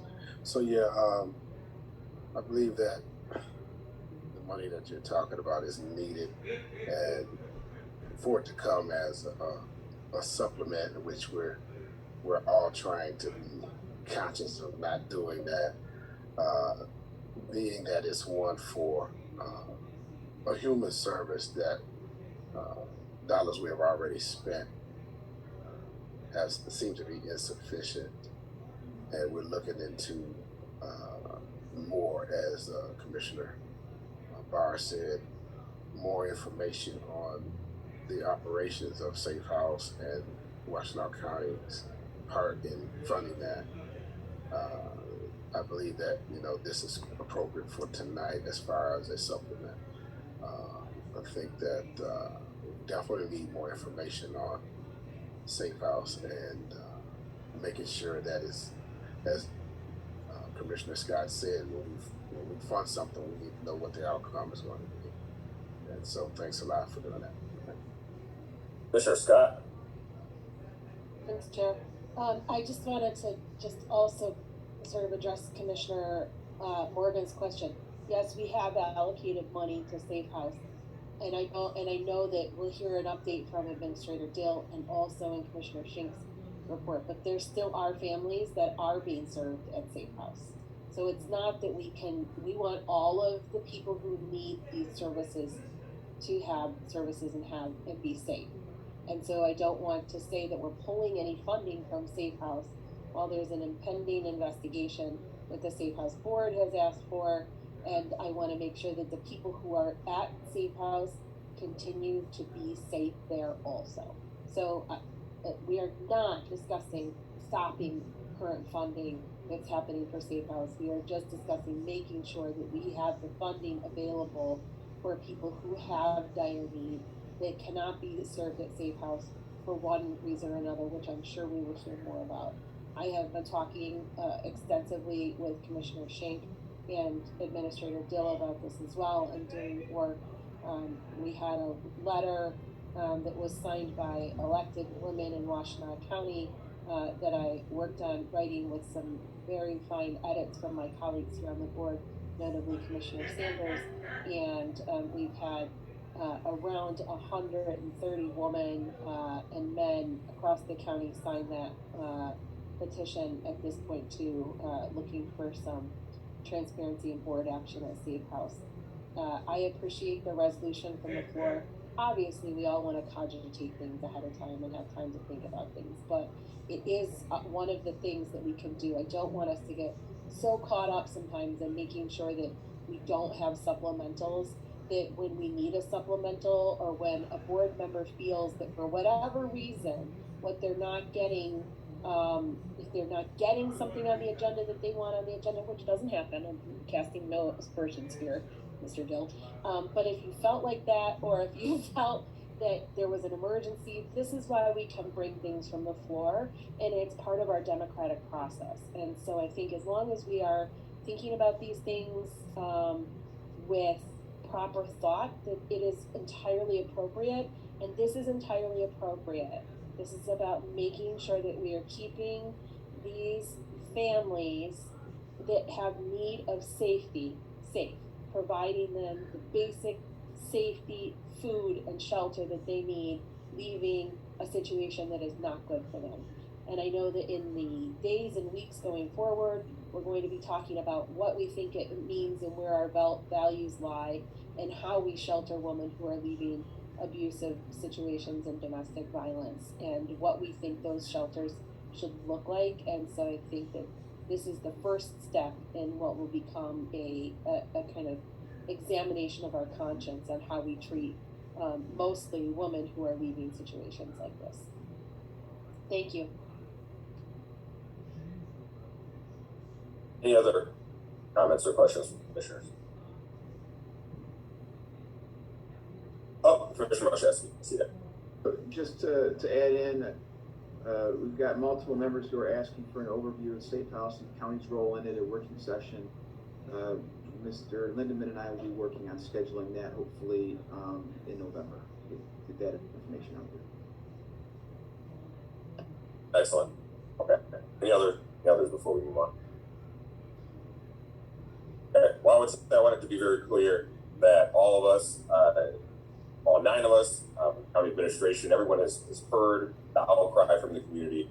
This is our attempt to react as quickly as possible to ensure the safety of survivors. And this is just the first step, as Commissioner Scott mentioned. This is just the first step of a long road ahead for us. And thank you, Chair Shane, for bringing this to us. With that, Ray, let's vote. Commissioner Sanders? I think that's a yes. Okay. Commissioner Scott? Yes. Commissioner Schenck? Yes. Commissioner Beeman? Yes. Commissioner Hodge? Yes. Commissioner Jefferson? Yes. Commissioner Labar? Yes. Commissioner Maciejewski? Yes. And Commissioner Morgan? Yes. Item passed. Thank you, everyone. Kurt. Yeah, I just had a quick question, Chair. Just wondering, is it the intent of the board to take it through tonight or to go forward to the 20th? I think it's the intent of the board to take it through tonight. Chair Shink, was that the intention with the resolution today? I would appreciate that. It wasn't really, I wasn't sure how people would react to it, but if people are willing to pass it all the way through, I think that would be the best. The only let's do it. Yeah, the only thing that you'd need to do is someone would need to move it forward tonight and get a second, and then do a roll call vote to actually move it for final consideration tonight. Do we need to do that right now, or do we do it later? You do it right now. Don't move. Support. All right. Any discussion? No discussion. Okay, great. So thank you, guys, and I'll Excuse me, Greg, they need to vote. Oh. You gotta call the roll call vote. Great, please. Commissioner Sanders, I think we're getting interference. Thank you. Yeah, okay. That's okay. Go ahead, Ray. Okay. Commissioner Scott? Yes. Commissioner Schenck? Yes.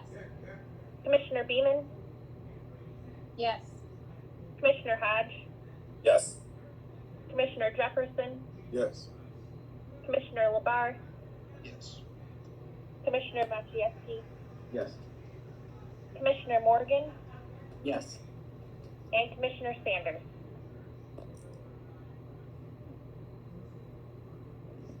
I think it's a yes. Okay. Item passed. Okay. Thank you. For more on Safe House, we're going to turn it to Administrator Dale. Yeah, thank you. Sorry for bursting in on your vote. It's been a long day. I was in the Seattle airport at 4 a.m. this morning, so things are starting to run together a little bit. So listen, I just wanted to say quickly to Commissioner Jefferson's point, and I thought Katie answered it really well. The $75,000 is really looked at as a supplemental, and like every other allocation that you all have made, it's my intent to provide you with an update on how those resources are spent as we move through that. So I will, in the coming weeks, make certain that we are back before you with either in writing or verbally, you will have an update on how those resources have been spent. So with that, I do want to just take the opportunity to thank the 9 commissioners for their attention on this matter. I know this is something that you all are very passionate about, but I just wanted to take a moment to lift up Commissioner Beaman, Commissioner Sanders, Commissioner Scott, and Commissioner Shink, because we have had so many frank, thoughtful, and appropriately aggressive conversations around this issue over the last few weeks, and I'm just grateful to see the passion that you all displayed around this item. So as you all know, I'm on the Safe House board as well, and there are a number of things that I just wanted to make you all aware of, including the one thing that I think the community has been requesting, and that is a formal statement from the Safe House board. We are in the final phases of a draft that may still go out tonight.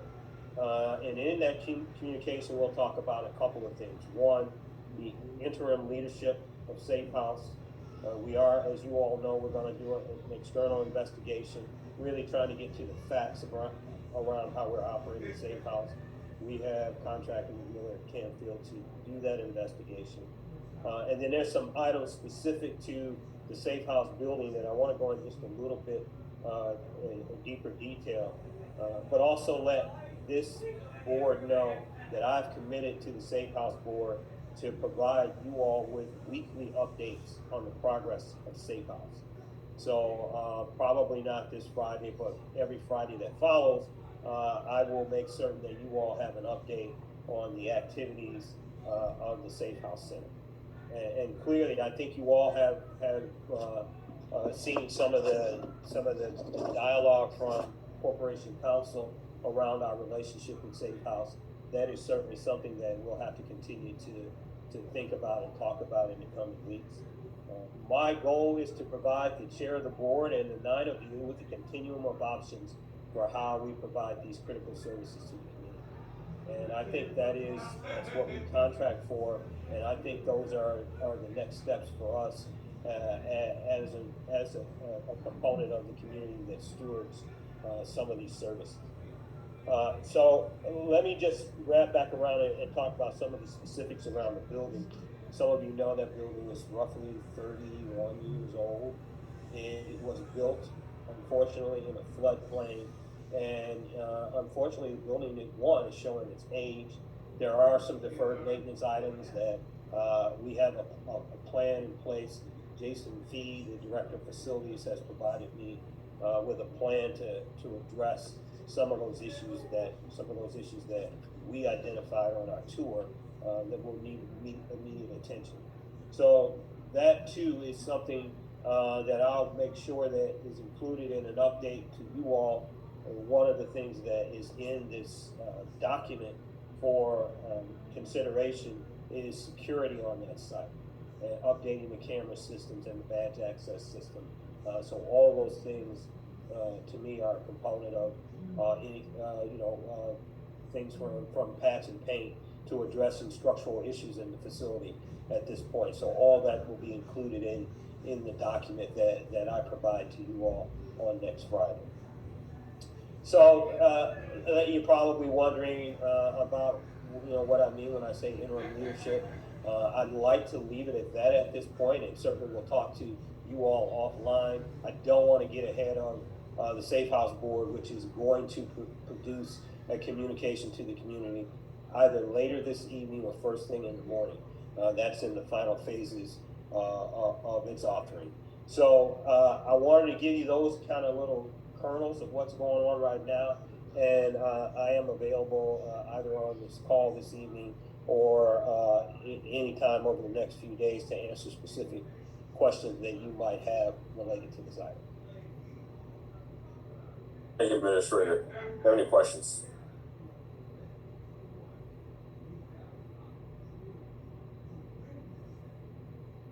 No. Thank you. That will conclude my report. Thank you. Okay. We're going to move on to report of the chair of the board. Thank you, Chair. Tonight, for my report of the chair, I've invited 2 survivors to come and speak with us about their experiences. I have spent 3 hours with one of the survivors, and I have spent quite a bit of time talking and texting with the other. And another person who is with the survivors tonight is Nicole Beverly. She is the founder of the Enough Initiative, which is a domestic violence prevention and recovery organization. She herself is a survivor of domestic violence, stalking, and multiple attempts by her ex-husband to hire people to murder her. And so she has been working with survivors and really took the lead on keeping them safe and doing the things that they needed done, while the county has been doing its best to get up to speed, because as you all know, this isn't something that we had been engaged in doing before because we have relied on Safe House. And so I want to express my gratitude to Nicole Beverly and the work that she's doing, along with other members of our community, residents who have volunteered their time and their money and their love in an effort to keep survivors safe. And so with that, I would like to turn it over to Nicole and the survivors whose names I am not saying to keep them safe.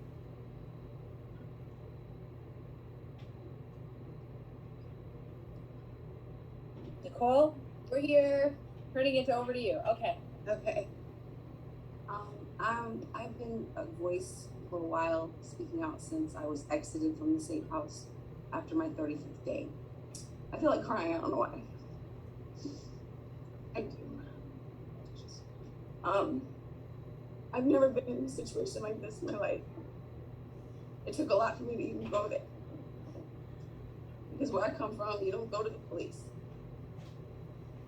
That's why I went to Safe House. I received absolutely nothing. I didn't receive any therapy, any guidance.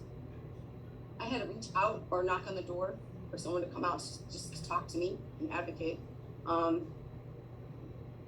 I talked to 3 advocates there. One was a manager, and I told my story, and I was waiting for guidance. Like, when do I do press charges? When do I do the PPO? Does it change my life? To this day, I finally got my PPO done, but it took for me to. I was telling Nicole about it, and she's like, "Well, why don't you send me your PPO just so I can look it over?" And she texted me back or called me and said, "Your PPO has never been served." So upon being released on my 35th day as exited, I had no PPO at all. I mean, it was not even served. So I was on the streets for 3 days, sleeping in my car. But not even knowing that I was not completely safe. I mean, I just thought it was served. I don't know anything about it. Nobody explained to me what a PPO is, or how it's done or anything. I was just given my paperwork and said, fill it out. That's it. So if it wasn't for her telling me it was never served, I would never have had it served. I left Safe House with bruises on my face and on my arms, which I showed 3 advocates there. And that was due behind what happened to my assailant and a family member that I got hit up in Ypsilanti. A lot of people know me in Ypsi, a lot of people know the person. My situation is big, as in everybody knows me and whatnot. So all I wanted was guidance, support, therapy, and help me to get my life back and help me to understand why that happened to me. So I sit here in the same position, but worse than when I walked into Safe House. I have a roof over my head, which is good. My dog's safe because I have a dog. And we're safe so far. I've had situations, I've had private callers on my phone. I had a situation today with my dog because it's just different things happen to me that's not good. I'm too close to, so, I am scared. I don't know what happens. I don't know what can happen to me. I haven't pressed charges for the simple reason I don't know where I'm going to be or if I'm safe. So when I do make that initiative, which I do want to, I want to make sure I'm okay, but who do I talk to? I appreciate the people that have helped. Sue, you're one of them. You're amazing. And Greg Dill, because I know he's behind us having shelter. You know, I'm not sure other people, but I know the amazing woman right here, Nicole. Like I said, she's been my therapy, my guidance, my everything to explain things to me. I don't know. I've never thought I'd be in this situation in my life, ever. I know I want to move forward in my life. I'm not a person that just, you know, just lets my life go and just, I fall down and get up. But I've fallen down, but I need help getting up in my life. I can't do this alone. All right, thank you.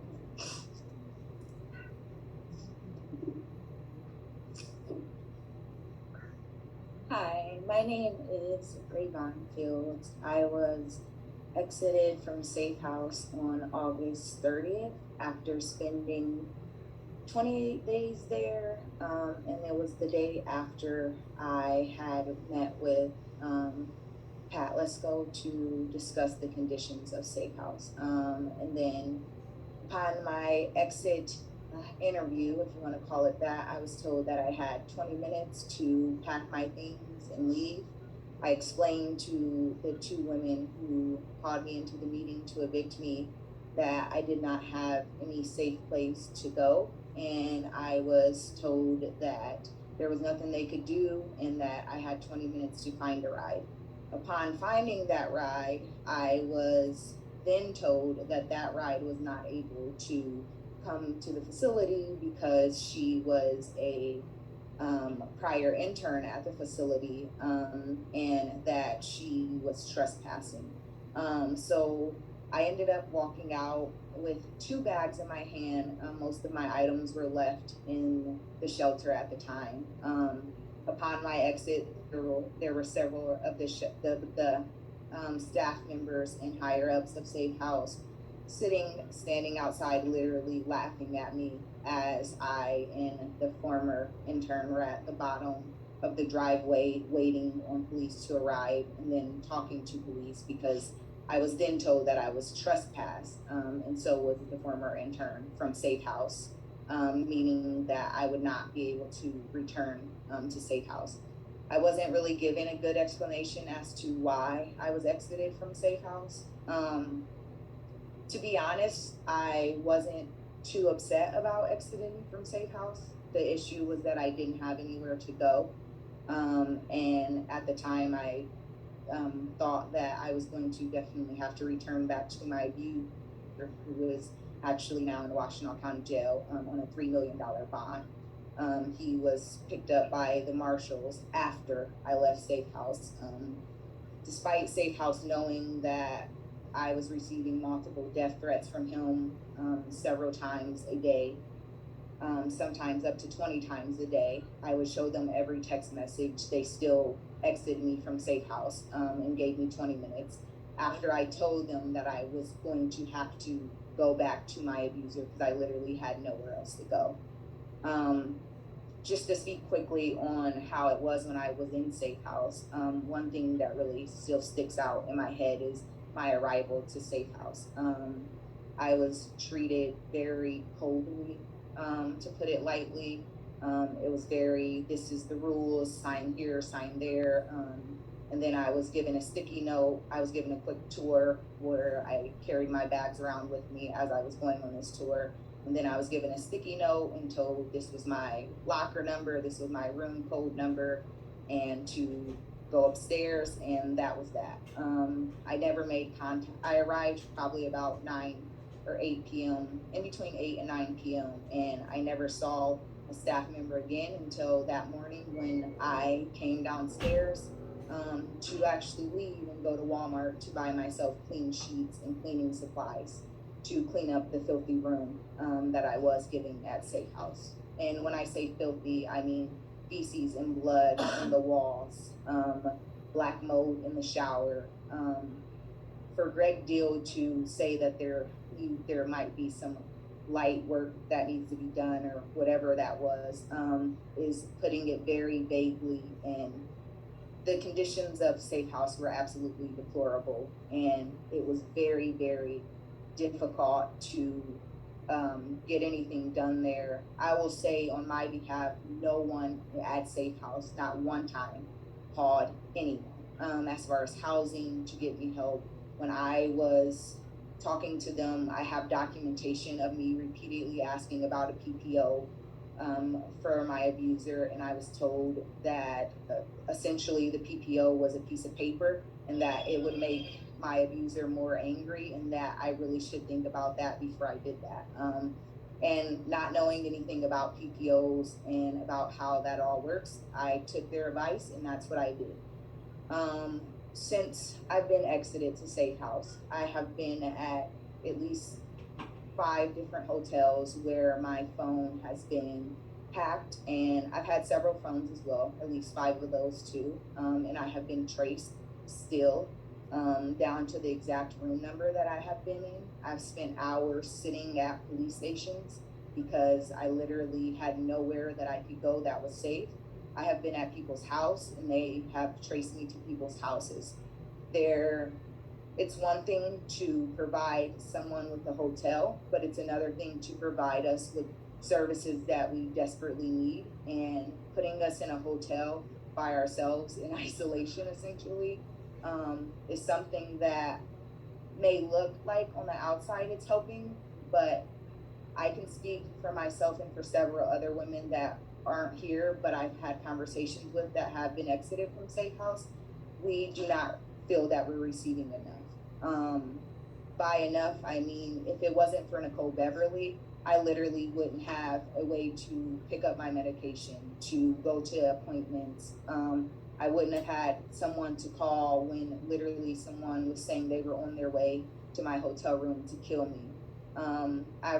There's been at least 5 different police departments involved in my case as well, because this is also happening in multiple cities. So it's just been a really big letdown, and it definitely started with Safe House and them choosing to exit me, because had I been able to stay at Safe House, and I didn't break any rules, so there was no true reason for me to be exited. I hadn't even gotten to my 35 days. None of what I've gone through since Safe House, which has also been maybe as equally traumatic as what has happened to me that brought me into Safe House. I just feel like I really should have not spoken up about my abuse, and that going to Safe House has made my life a lot worse instead of better in any way. I definitely feel like I experienced a lot of trauma by being at Safe House and then being exited from Safe House, and just not receiving a ton of support from the county. And so again, I just want to reiterate, if it was not for Nicole Beverly and the Enough initiative, I would most likely be dead right now. My abuser probably wouldn't have even gotten locked up, and I would probably be dead. And literally today, since this board meeting has been going on, I've received text messages asking me why I'm out of my hotel room right now. So clearly I'm still being watched, and there's no protection for me. There's no locked facility, no locked Safe House shelter that I'm able to go to. So I'm stuck to stay in a hotel and pray that they don't really end up busting through the door and shooting me while I'm in bed. So I just really hope that you guys can all come together and somehow quickly, I know it can't happen overnight, but be able to open up something like Safe House if Safe House is not able to be open again, so that we, myself and other women, still have some safe place. Because as much as I'm grateful for a hotel, it is not nearly enough for us, and it is definitely not protection in any shape or form. So thank you for your time and for listening, and I'll turn it over to Nicole now, if that's okay. Yeah, thank you very much. Hi, everybody. And I don't want to, share too much. These amazing women, I think, did a really great job of illustrating what their experience was, both in shelter and since shelter. And the one thing I would like to say is that I've had multiple other victims reach out that have been turned away since, or were turned away in the past. And one that actually contacted me today was turned away 10 years ago. and instead, and was given no referral resource information, went back to her husband, was hospitalized because he attacked her again, ended up in hospital in Wayne County and was then referred to First Step, who took her in and changed her life. She is now a clinical social worker, and she is willing to speak to any one of you willing to listen to her story as well, because she feels like that experience was, it still traumatizes her too, because she thinks if she would have gotten the help that she needed when she needed it, and it was 10 years ago. And so my concern is how many victims have been impacted by this over the years, and how many victims are being turned away right now that are not reaching us at the Enough Initiative, and not reaching you, who are either going back to their abusers or becoming homeless, or who will be killed. So this is a very, very serious issue, as I'm sure you all know. I work with victims every day. This isn't even my day job. I just want to put that out there. I'm a behavioral consultant at the ISD is my day job. The Enough Initiative is my nonprofit. We're grassroots. We have volunteers, boots on the ground, and as you can tell, we take the best care of every victim that we work with, and we take our work very seriously. So if anyone has questions for me, I thank you for this time, and for listening to these women who have been through something incredibly traumatic, and taking this seriously, and most importantly, voting through what you guys voted through tonight, because that is going to help tremendously in terms of future victims that come forward and need housing and counseling, things that I can't offer because I'm not doing this work full time. The regular individual counseling, group counseling, and help with resource applications, and court issues too. The list goes on. So I thank you for the time, and I didn't know if anyone had questions for any of us.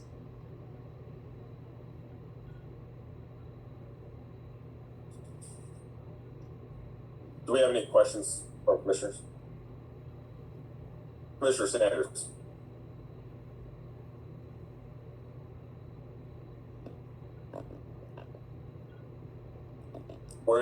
We're not able to hear you. It's got that interference sound. Is there any way you can take off the headset?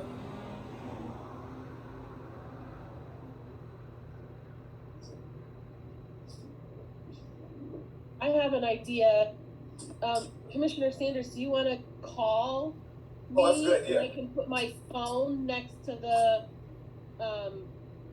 computer, and then you could hear through my phone.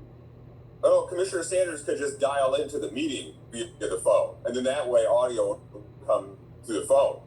Yes, one of the two of those, because I definitely would like to hear what Commissioner Sanders has to say here. Yeah, while she's connecting with Commissioner Sanders, if I may, I just want to respond to everybody on the call, including the brave survivors that are on the line. In no way am I suggesting, or anyone on my team suggesting, that a hotel room is the appropriate response. But we are the county safety net, and when someone's in crisis, our first requirement is to get them to what we think is a safer place. And that's what we've attempted to do. It is certainly not perfect. It certainly there are some gaps in our ability to provide what we think our survivors need and deserve.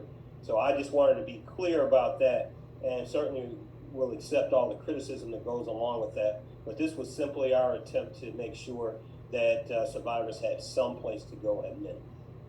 And I appreciate that. I really do.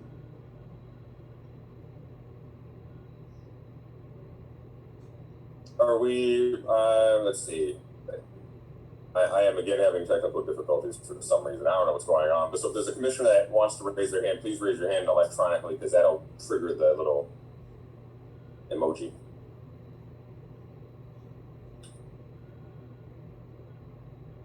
While we wait for Commissioner Sanders.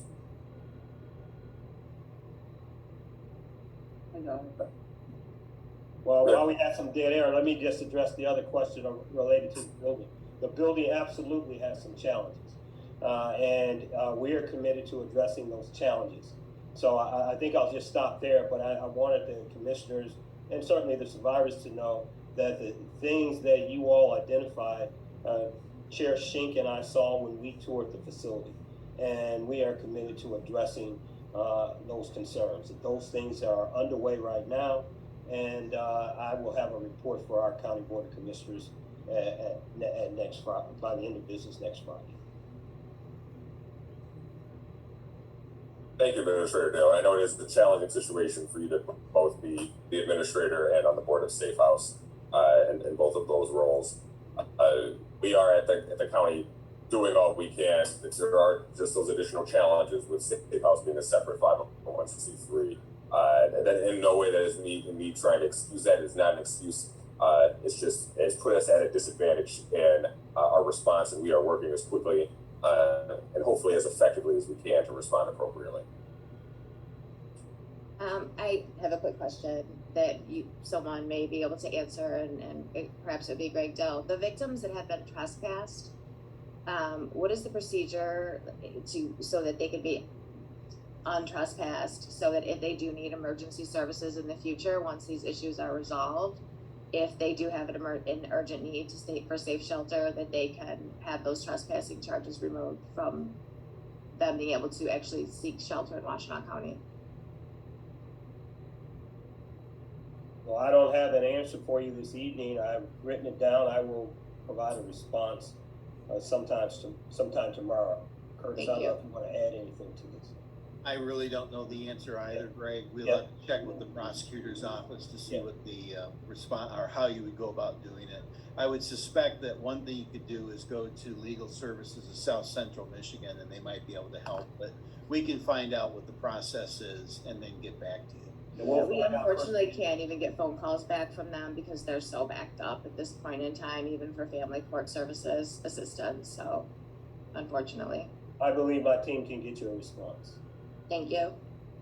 Commissioner Sanders, you need to press *6 to unmute yourself. I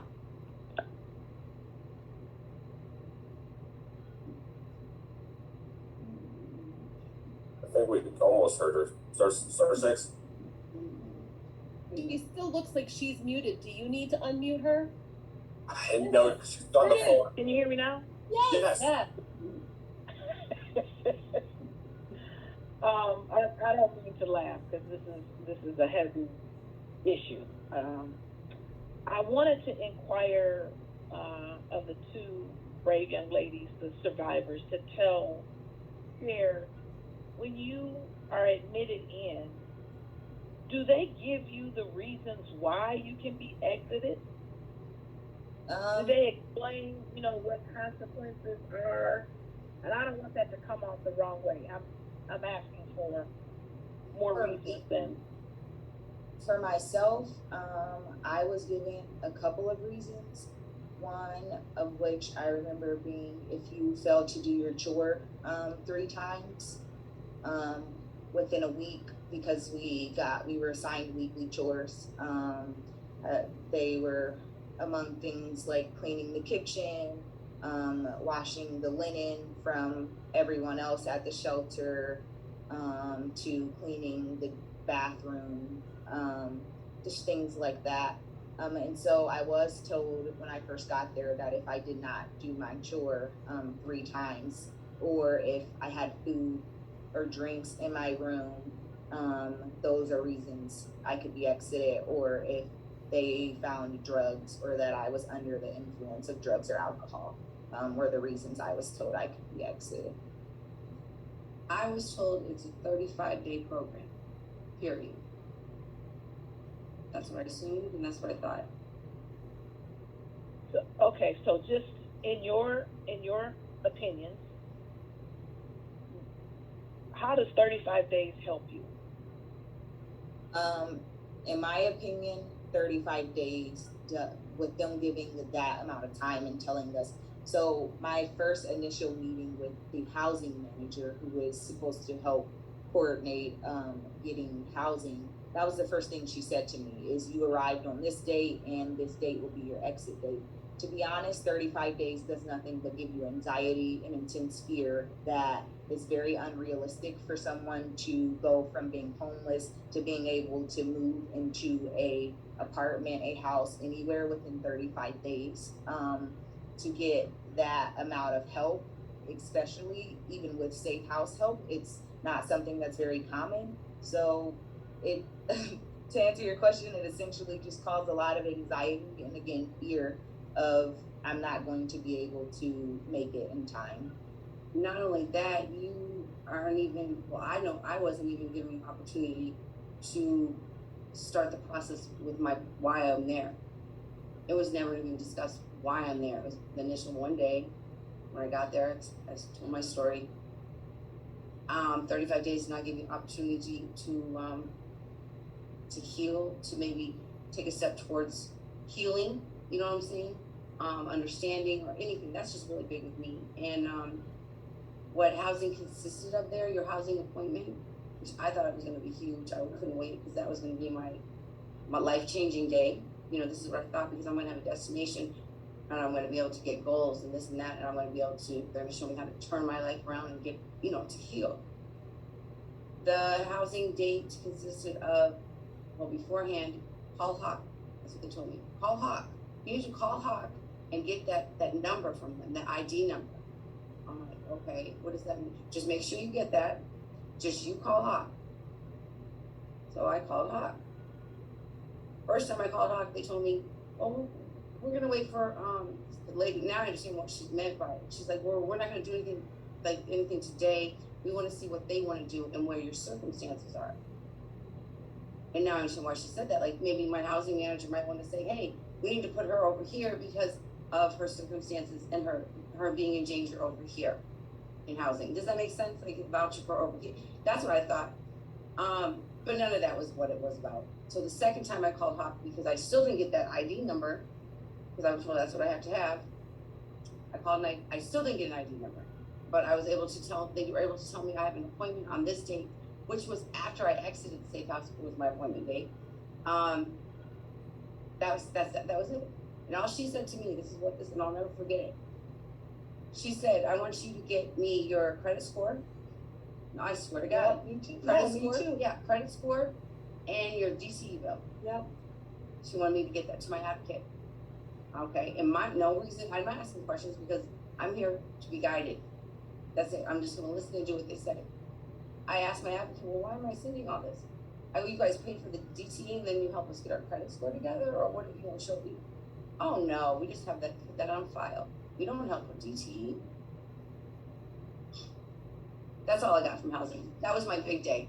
I was also told, they give you a list, actually. I didn't get a list. Well, I was given a list of who to call. And it started at the beginning with, again, Hawk. I was told the same thing, to get an ID number. There's no clarification, again, for someone who's never been homeless or been on Section 8 or had assistance with housing. When we are told to call Hawk, we're like, what is that, an animal? I mean, it's totally foreign to us and we're not sure what that means. And so then that is what I was also told, get this ID number, and it's kind of like, so they do nothing. Okay.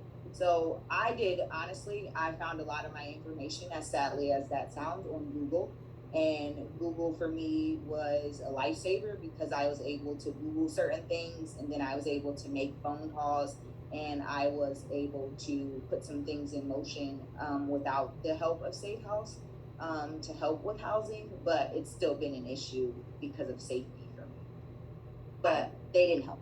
Yeah, I have I was talking to one of the advocates, you know, and she was basically not giving me much help. You know, I knocked on the door and asked about some sort of resources or whatever, and she really, I really don't know, you know. So I went upstairs and I had seen RAIN on Google.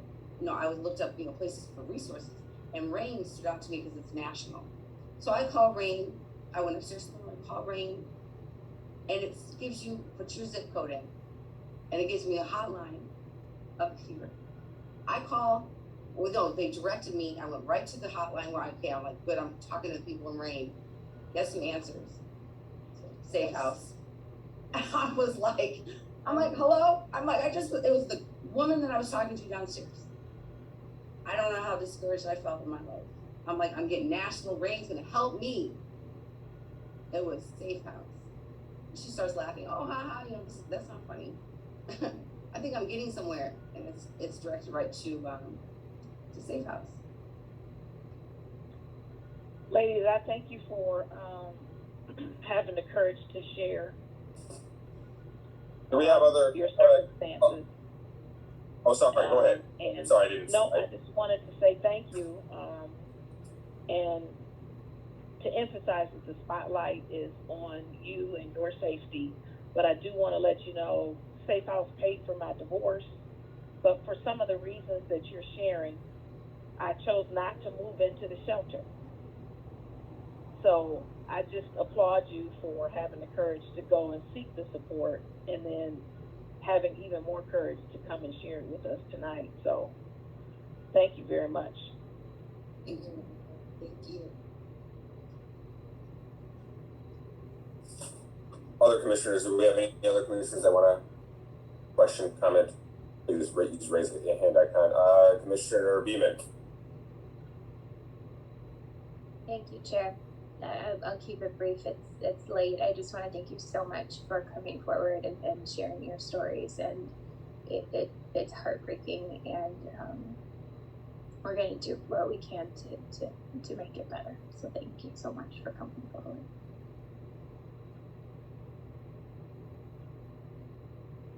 Thank you. Are there any other commissioners? Commissioner or Chair Sheen. Thank you. I want to thank you for talking to us on Zoom tonight. I really appreciate it. And I also appreciate your continued willingness to work with us. We are trying to get up to speed as fast as we can. We know that we're not providing the services that you need because we had relied in the past on Safe House to do that. And so I just want you to know we're trying. Keep telling us what you need, please. And we're gonna keep doing our best. And with moving this resolution forward, I think that's gonna help us move toward doing more. That's kind of a wishy-washy answer. I know that you would like something solid. That's the best I can do at this point. But again, I want to thank you for coming and talking to us. I think it makes a real difference to hear your story from you. It certainly did for me, and I really appreciate all the time that you've spent talking about your experiences.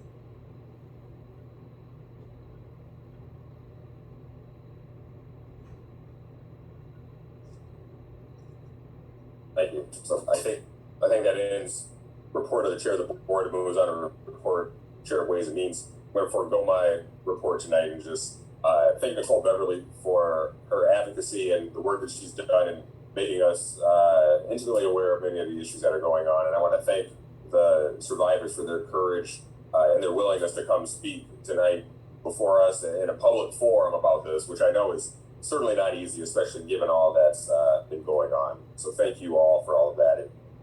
It is meaningful for us. And if anything, I know this will help move the work forward more quickly. Moving on, items for current future discussion. There's none. Pending items. Oh, wait, does somebody want to give me an item for current or future discussion? I'm sorry. No, I don't want to say there's none. Not seeing any. Okay, so there's none. There's no pending items, so now I'd look for a motion and a second to adjourn. I'll move. Support. Okay, do we want a 5-minute break or do we need 10? Let's split the difference and do 7. Looks We'll come back at 9. Caroline definitely said she wanted 10. Maybe she could get her audio situation. Yeah, we need 10. We'll do 10. Okay, we'll come back at 9:58. Oh, hey, sorry, house is frozen. Can somebody exit us from the meeting? Nicole. We hear you, Nicole. I don't know who has that power. Peter Lindemann could do it. Like my mouse is completely frozen. Oh dear. Or you might need to wait until it unfreezes and then press leave. I removed them from the meeting. All right, thanks. All right, 10 minutes.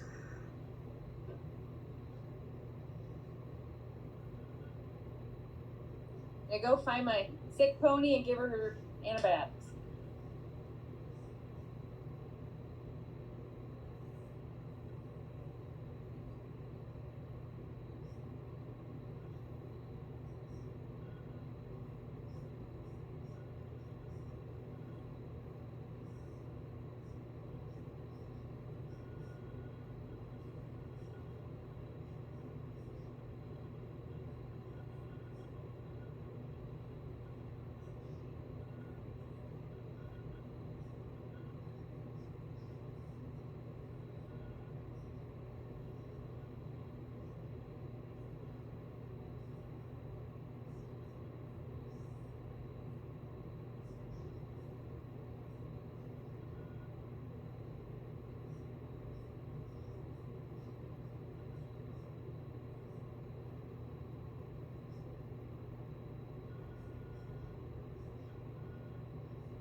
Hey, Sue,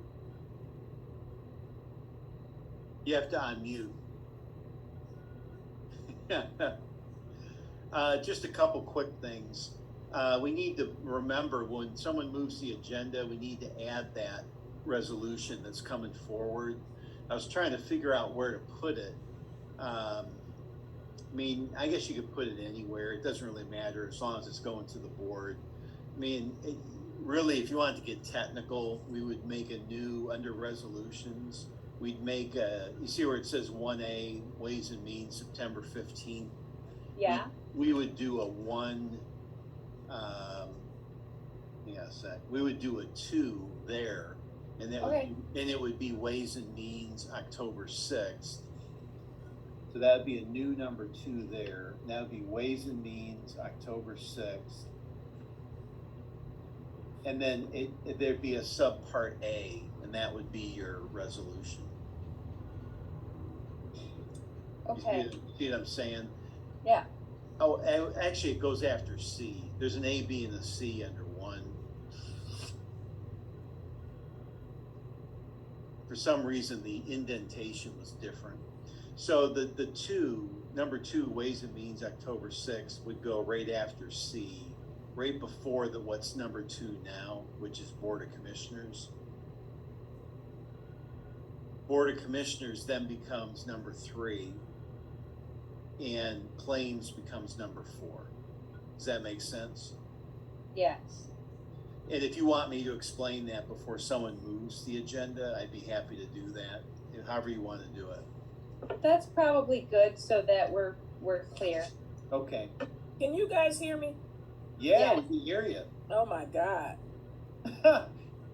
Well, so we don't have to worry about the thumbs up and down and have, that was the other thing I was going to tell you, Sue, was if Commissioner Sanders still had to do hand signals, that you should announce what her vote is for the record when she did thumbs up or down. But obviously we can hear her now, right? We can hear you.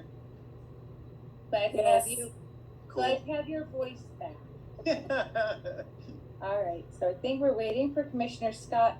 Unfortunately, there has actually been there's been a shooting on Justin Street, and so Commissioner Hodge is not going to be back, possibly for the rest of the meeting, but he will come back as soon as he can if he is able to. Right. Here. So I don't know. I don't know details. Oh, he's back. Okay, good. Sue, what was the name of the resolution that we passed on the assistance? Is there a title to it? Yes, a resolution authorizing an allocation of up to $75,000 from general fund balance to provide resources to help victims and survivors of domestic violence. Yeah, I don't need it exact, but the clerk will need that when they make the change to the agenda. I just wanted to read it. I'll just say it's the resolution allocating $75,000 from fund balance, right? Can I just have a pause? Justin, are you okay? Is everything okay? Can we do anything? I mean, this is sort of like a thing we just heard, and we're talking about business, but I want to make sure that you're all right. Yes. I certainly appreciate the concern. We are live streaming right now. We talked to the deputies, and we will figure out what some of the next steps look like. But thank you. Yeah, well, if you need anything, we're more than just colleagues, we're friends. You let me know. I know, I appreciate that. My house is a mess, but you can come over anytime you want. I mean, it's a dog.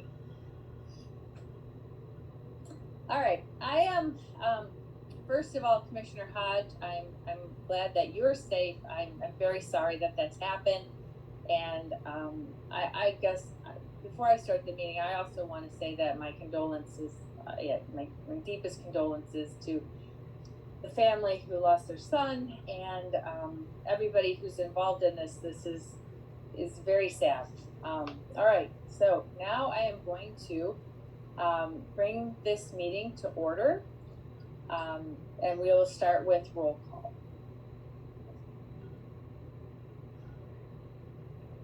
Commissioner Beeman, Present, attending remotely from the village of Manchester, Washtenaw County, Michigan.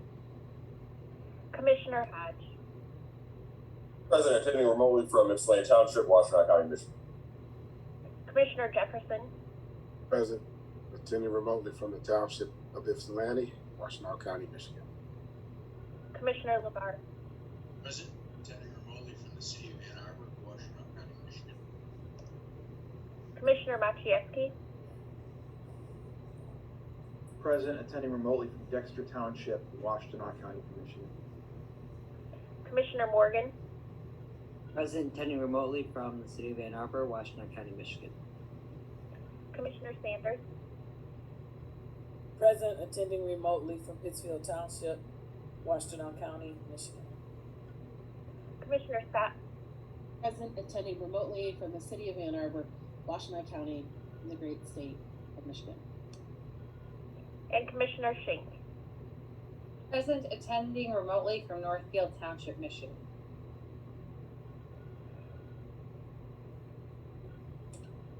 Thank you. Next, we will move on to the Pledge of Allegiance.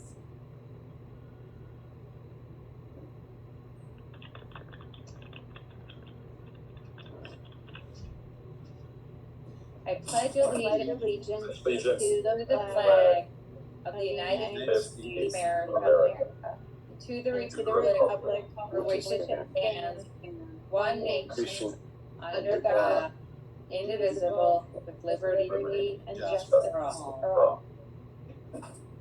Thank That was you. our best one yet. Good job, friends. It's awfully hard on Zoom, I will say, because it's hard to all be at the same time. Next, we have citizen participation. I would ask everybody who wants to make a comment to please state your name, where you live, and please keep it under 3 minutes or less, please.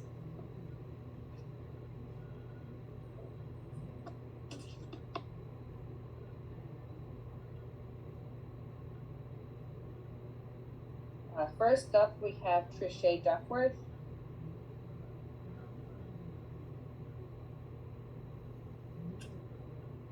Yes, my name is Trisha Duckworth. I am a resident of Van Buren Township, but I am coming to you from Ypsilanti right now. Man, I just, my heart breaks to hear the stories of the survivors, and we're grateful that they came on. And this is something that is a continuation of what's been happening within the community. I interned at Safe House back in 2010 and 2011, and these things that these women are saying are definitely going on, down to the wire of Safe House refusing people because they say that they don't have any room or any vacancies when they would have 10 rooms open, but they wouldn't clean them. The workers would sit in their rooms, in that room, and wouldn't come out. I put the phone in my back pocket. I would go and I would clean rooms. The rooms would be clean, and they would still be telling people that they had no vacancies. When I asked why, it was because, oh, we don't have enough staff. We don't have, the ratio is 1 to 4, this and that. And so it was always an excuse of why people couldn't be accepted. Spoiled food. They were given spoiled food. I went in, the refrigerator was so putrid, it smelled so gross. I threw everything out, and guess what? I got in trouble. At that time, I wasn't as vocal as I am now because I'm interning. I'm just trying to get through this. And of course, when I did speak out, I was ousted and said that, you know, you're going to make us look bad. They did not care about what was actually going on. And those ladies talking about getting chores in the middle of the night, I have seen people come in at 11, 12 o'clock at night and be shoved a list and told that if you don't do your chores, you'll be out of here, you know, if you miss 3 times. I mean, just the most oppressive experience for those that are suffering through trauma. And I just thank those ladies. I was in Secretary of State the other day, and this lady heard my voice and she said, just want to say thank you for sharing that video. She said, I'm one of the survivors of Safe House. And she said, I was thrown out because I did not do my chores. And this is something that if they need somebody to do chores, I'll volunteer to do them. I'll do them. just so that they will not put them on the backs of these women. That why should that have to be something they should worry about? They need healing. But all of this stuff is a continuation of what's going on in our communities, and groups like the Enough is Initiative, women and men working for change. They're already boots on the ground doing the work right now. This is why we are asking if we can have this allocation to these groups so that they can serve the community the way that it needs to be served. And I just thank you all for bringing the women in, so that they can have their voices heard. Also, it was stated that how could we reach out to the community. We're getting ready to do door-to-door efforts. We've been doing that through COVID, but we're going to do a door-to-door effort, which would include a survey to find out, and get the voices of people that won't show up to the meetings. They have a lack of trust, and so they don't speak out sometimes when they even need help. So we build a norm of living in poverty because just we're resilient as a people. But if we go to door and offer something, like we want to be able to offer them gift cards to get this knowledge from them, because unfortunately there has to be something to gain the trust of the community. So we are getting ready to do that as well. Would love to have the commissioners as a part of that effort, because we definitely want to get the voices of those who are impacted the most but won't reach out. Okay, thank you. It's a bit over time. Thank you for your comments. I appreciate them. Next we have Rachel Pooley.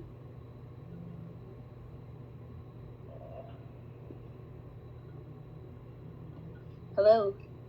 Hi, we can hear you. Hi. I'm hearing, excuse me, I'm hearing you talk a lot about wanting public engagement.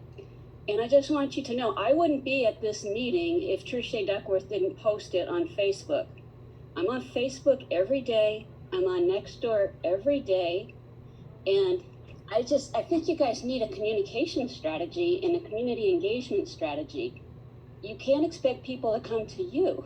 And it seems like you're putting a burden on people to come to you.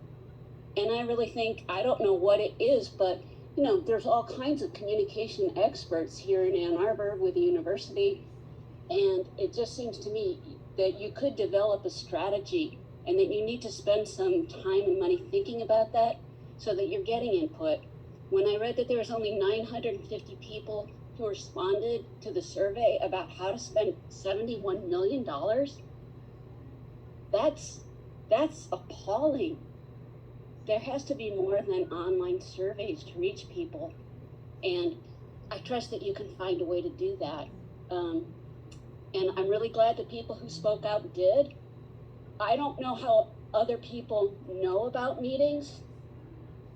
It's true we don't have a newspaper, and that's a pain, but when I go on Nextdoor every day, the first thing I see is some kind of communication from the county about health issues, about something else, but not about meetings, not with agendas. So I would like you to develop some kind of communication plan. And I'm Rachel Pooley, calling from Ann Arbor. Thank you. Next we have, I guess Gail Summerhill was. Gail Summerhill, are you here? Can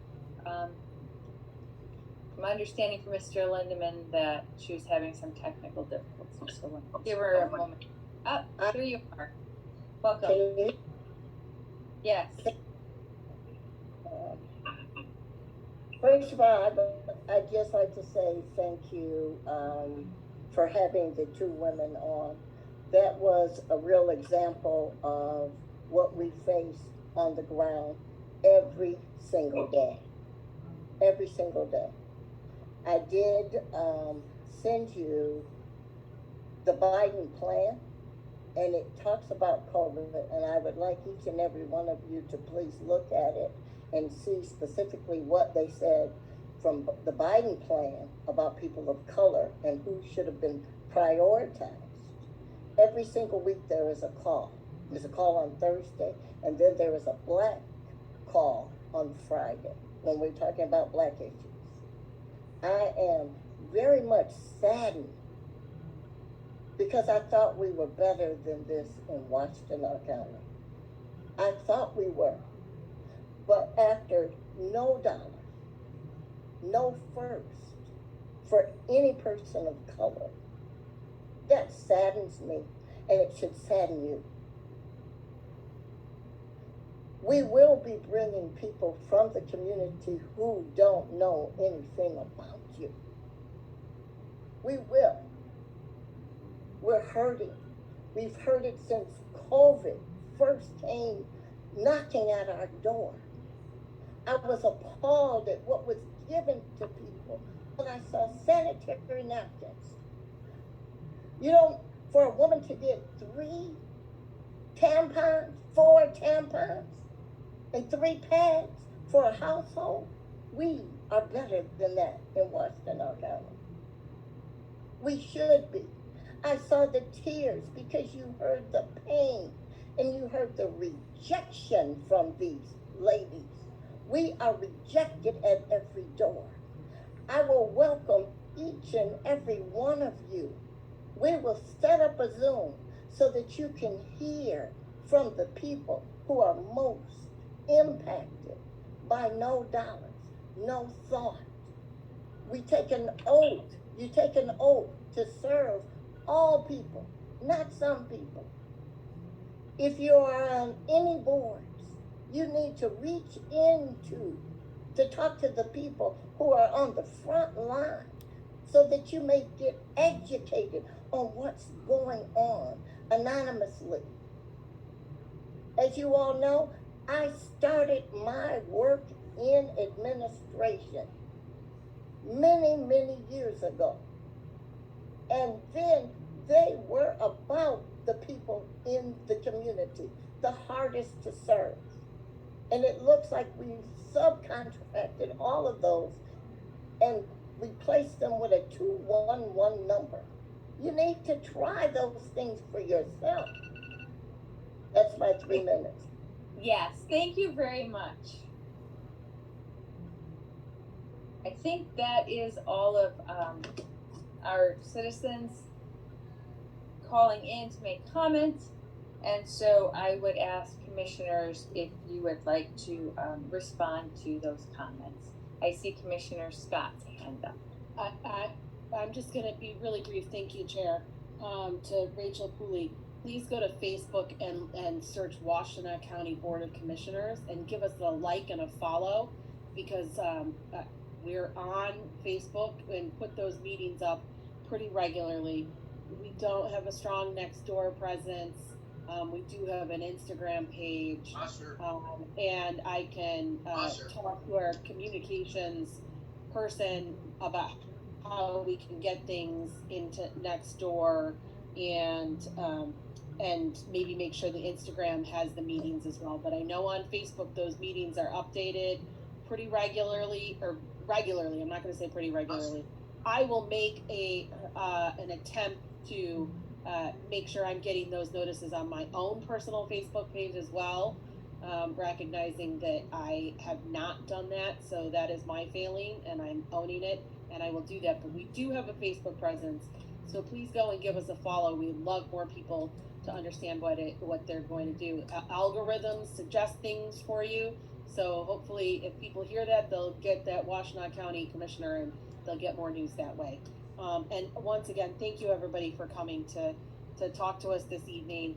I agree with the speakers. Hearing from the woman talking about those issues at Safe House was very important, and I know as Washtenaw County that we are all invested, as Commissioner Jefferson said, a group of highly motivated members to try to think about what we can do to advance racial equity, and that is the work that we're doing, coming up with over, I think, 86% of the ARPA funding left for us. And some of those things that passed in that first resolution, just making sure that everybody reads the most recent iteration of that resolution that passed 2 weeks ago, or 3 weeks ago, whatever, in our last meeting, and not the previous iteration that I think people thought passed, and actually read the resolution that passed, because I think we did a little bit more than the draft resolution that went out. That we've heard from people in the community, we looked at the draft resolution, we made changes, and I can't wait for us to do more together as a board. Thanks. Thank you. Other commissioners? Commissioner Beeman? Thank you, Chair. I didn't know if real hand or digital hand was better. Real yeah, hand, I also want to thank everyone for coming to speak tonight and reiterate a little of what Commissioner Scott said, and that we do have a Facebook presence, we do have an Instagram presence, we do have a newsletter that you can sign up for each of our districts that we can push out. We all also have our own Facebook pages, and I know that I try desperately to share as much information through mine as possible.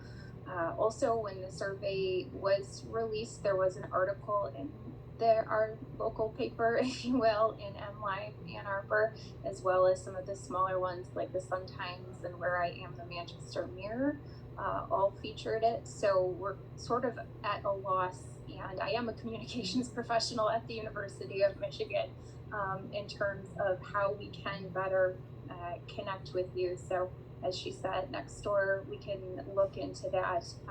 And if there are other suggestions, we are definitely open to those. COVID does have us limited in that we aren't out in the community as much as we would be pre-pandemic, and I think that is hindering some of our communications efforts. So again, thank you for everyone, especially the brave woman who spoke earlier. Thank you. Anyone else? Okay, if no commissioners, no further Commissioner Hodge and I both have our hands up, but he's first. Okay, I'm sorry. The way my Zoom screen is set up, I cannot see the digital hand. If you're in the top row, both of you are. So my apologies. Commissioner Hodge. Yeah, thank you, Chair, and thank you, Commissioner Morgan, for pointing that out. I think I beat you just by a hair there to raise the hand. I appreciate the comments that we got today, and I know that following when we have these kinds of meetings can be pretty challenging. I would just say verbally right now, since people are watching, all our meetings are on the 1st and 3rd, Wednesdays and Thursdays. If you want to join us for working session 2, which I suggest you do at 6:30, we can do better about getting that information out there. I'd also say that while I really do appreciate the specific focus on how the county has been using the American Rescue Plan funds and other funds, I would also encourage, again, people to put that same focus on what their cities and townships are doing, which also meet on a regular basis, not the same schedule as ours. I can't tell you what all of them are, but you can go to their website and find whatever their regularly scheduled meetings are. I know that the cities and townships are not as far along in coming up with a public engagement strategy or engaging the public around some of these issues. So if people really want to have some sort of influence on what those cities and townships will be doing with their ARPA funds, now is a fantastic time to engage them as well. So I recommend you can look at their website and getting down when those regular meetings are. We can certainly do a better job of making sure people know when our regular meetings are, outside of me just telling you when they regularly scheduled are and going to the website and taking a look. We can look at next door. We can look at getting more newsletters out, and we can figure out how we can get to people a little bit better, and we can continue to improve that. We're always open to feedback, and we will continue to work on that. There was the other point about those funds. I just will reiterate too that when we looked at some of those other items that were in that first package, the first Washtenaw Rescue Plan package, there was that investment in childcare, which we know is an immediate need, particularly in Eastern Washtenaw. There was that investment in weatherization and children's savings accounts. I know that there was the broadband issue, and many people are still going to have negative feelings about the broadband issue. I'd also ask people to take a look at those other programs that are going to have, and are by design and with data backing them up, have a positive impact on 48197, 48198. That's not to say that's all we're doing. It's certainly not.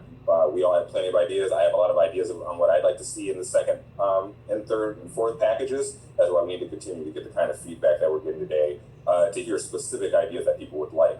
I would just encourage people to take a look at those other things that are in that package, because those are also very important, and we're going to need the community support to make sure people know what those items are and know how to access those resources that are being made available. So it is more than just that one piece, and I certainly understand the frustration around part of the package. I would also hope that people can see the benefits of the other parts that make all of us to really make it sure. That's what I got for today. Thank you. Commissioner Morgan? Thanks, Chair. I certainly agree with everyone suggesting that we should do more outreach and have a coordinated plan. One of my goals as a commissioner since the day I was elected was to make the county more visible, to get us out there, to make sure people know who we all are as commissioners and what we do as county government. And I think we've done a really good job starting to do that. We did the mailed newsletter for the first time in my awareness as the county, mailing a newsletter to every county resident with our contact information and where we represent and a bit of a background on what the county government is and what it does.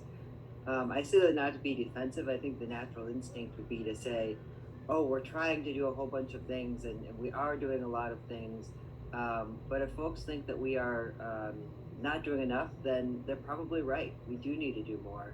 And I welcome and encourage all ideas. And I know I've been emailing back and forth a bit with Margaret, who spoke with us earlier. I don't know if Margaret's still on, but about ideas around how we can get over to the east side. And so maybe, you know, that's what I'm hearing very specifically. I haven't heard anyone say they want us to go talk to Ann Arbor voters more. What I'm hearing very specifically is that there are communities of low economic opportunity and communities of color on the east side where folks want us to speak directly to those areas and hear from those areas. And so I certainly look forward to working with Commissioners Hodge and Jefferson on that and everybody else here. But I do think we ultimately need a coordinated communication plan and some mechanism for regular back and forth communication. I do think we may want to consider in the budget expanding to have another board staff person to help us with communications perhaps. I know having Peter has been a huge plus to be able to do all of the things that we've done over the last few months. Folks, before we had Peter, we just wouldn't have done any of that. The county commission didn't do any of that before, as far as I'm aware. And so if it feels like some of us are defensive, it's because we've worked really hard to do better than we had done before as a county, before many of us were on this board. And you know, nobody necessarily knows that, but they're hearing us be defensive and probably wondering about, you know, why are these jerks being so defensive? We're trying to tell them we want them to hear from more people. You know, they should hear from more people. I agree with you. So let's keep working on doing better. Let's keep working with the community. I'm, you know, again, certainly very open to getting out, seeing and hearing firsthand what community challenges there are, of course, with respect to the commissioners who represent those districts. Look forward to working with you all. And yeah, let's just keep working to do better and to better engage with the community. Thank you, Chair. Thanks. Thank you, Commissioner Morgan. Anyone else? Yes. Commissioner Sanders? I just want to make a slight correction that, you know, the board agreed and hired Peter's predecessor, Crystal Campbell. And so she was the first and had tasks and responsibilities, which were, you know, the larger newsletter that went out to all of the residents. That was a task.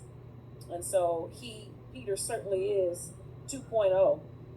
He's the next step in those things that we need to get done. But it is difficult to be in what might be really a full-time position, but have it listed as part-time, and still have to try and get your information out. You can't mail it. You can't mail it. It's not fiscally possible to mail information out to the residents every time you want to share something. And so I know that I've been one of those commissioners that has been vocal about how we're able to reach our constituents if we're not able to physically do that. And so, you know, I want the residents to know that they are front of mind. At least for me, I'm always saying, how do we get this out to them? You know, how do we get out a quick message something that's urgent that they need to know sooner than one of our next meetings. So I'm kind of supporting Commissioner Morgan's suggestion that we possibly need additional support. I know we do, but so I just want the residents to know that we do want to hear their voices. We do want to hear their voices. But we do have some constraints that we're trying not to maintain, but we're working on it. And the commission has been working on it before I came on as a freshman. And so we're working on it. Thank you, Commissioner Sanders. Commissioner Scott. Thank you, Chair. We gotta try and see what works, but you're right, Commissioner Sanders. It is crazy expensive to send stuff out to all of everybody in the county. Like, we would love to do it. And then it's like a question, like the expense of sending stuff out and then hiring somebody, like, what's the balance? Like, these are the small questions that we have, that we're dealing with. I just want to make a quick note though, that, God, I love Crystal, and I was so sad that she left, but glad she's still in the county. But Peter is actually 3.0, and I just want to shout out to our friend Desmond Miller, who was the first person who did the job. And we can't forget our friend Desmond, because he did a great job, and it was sad when he was poached by a certain legislator to go work for him. That's a measure of how fantastic he was. Stop poaching our people. Peter is great. Nobody come after him. Thank you. Thank you, Commissioner Scott. Anyone else? Here, I have my hand raised again. Oh, Commissioner Morgan. I was actually going to add that point, but I also wanted to clarify and thank Commissioner Sanders for, yes, I certainly didn't mean to imply Peter did the newsletter. I can't tell you how many hours Crystal spent going back and forth with me on the newsletter. It was like, how do we do it in the first place? Where can we get it done that we can afford to do it? Trying one place that's too expensive, trying another place that wasn't union labor, and we said we got to find a union shop to do it, and we've got to make sure we can afford to do it efficiently. It was painstaking to get literally just one newsletter mailed out, but we did it. I do think so. Thank you for that. She was incredible, and we are so lucky to have her still at the county, as well as Peter. But I think, to Commissioner Scott's point, it is always that balance of, do we spend the money communicating, or do we spend the money directly going to services or to things that support residents? And there is some balance in there, but I do think we may want to consider, based on the amount of feedback we've received over the last couple of months here, perhaps another staff person, particularly maybe to work on some sort of participatory budgeting process or something like that, some way to better engage. So I'll engage others in that conversation and look forward to talking more about it. Thanks. Thank you, Commissioner Morgan. Commissioner LaBarre, and then Commissioner Jefferson. Sure.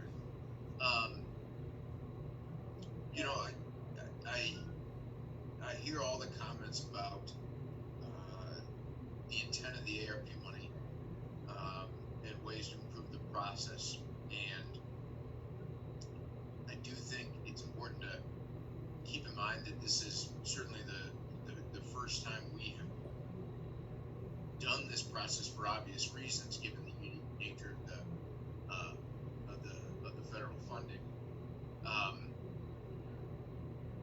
We may want to just consider taking October and November, or through the end of the year, to solicit feedback directly at board meetings, but also to consider some form of proactive way about communicating that we're going to continue in this process.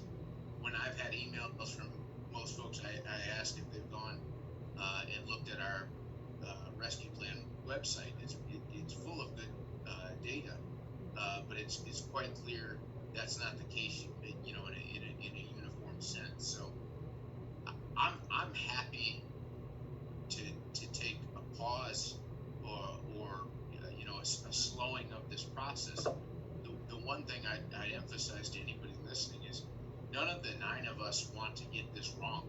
We want to do this the right way. And it's going to be better in terms of both process and outcome. And I think outcome will still be the most important if we do it with more feedback rather than less. So, just thoughts to consider for the 9 of us as we go forward. And I do appreciate the folks who've called in offering to provide community feedback directly.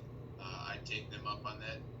The pandemic has been a god-awful thing, but Zoom and programs like it are actually very helpful for getting face-to-face real human input when you can't be there physically. So I'm happy to make use of that. Thanks, Chair. Thank you. Anyone else? Oh, Hey, Commissioner Jefferson, I'm sorry, it's getting late. Commissioner Jefferson. That's okay. Thank you, Chair. Thank you, Chair.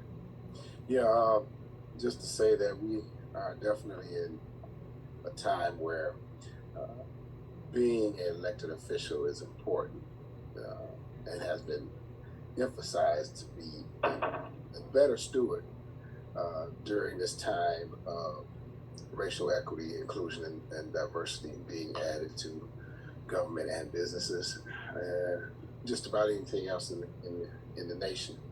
And so we have ways of, talking about adding more personnel for the commissioners and having that be something that we could possibly utilize for better communication. But we also have what we can do financially with getting people who can be community connectors within our budget, or somehow making that happen through other funding. That's what it's going to take. We're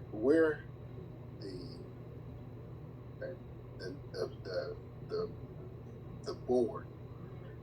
There has to be a way to do what it was called back in the day, build a grapevine throughout the community. And that's what one of the things I want to congratulate Gail Summerhill on, for being acknowledged and for doing that with If She Cannot Share. And so there's things that we have out there that we can connect with to create a grapevine. If we're not connected to certain individuals within the community, there are people who are. I had a professor who was not only a minister, but he was also an evangelist in Africa. And what they did in Africa is you go to the English-speaking tribes first, and then those tribes would go to the tribes that understood some of their native language, but not English.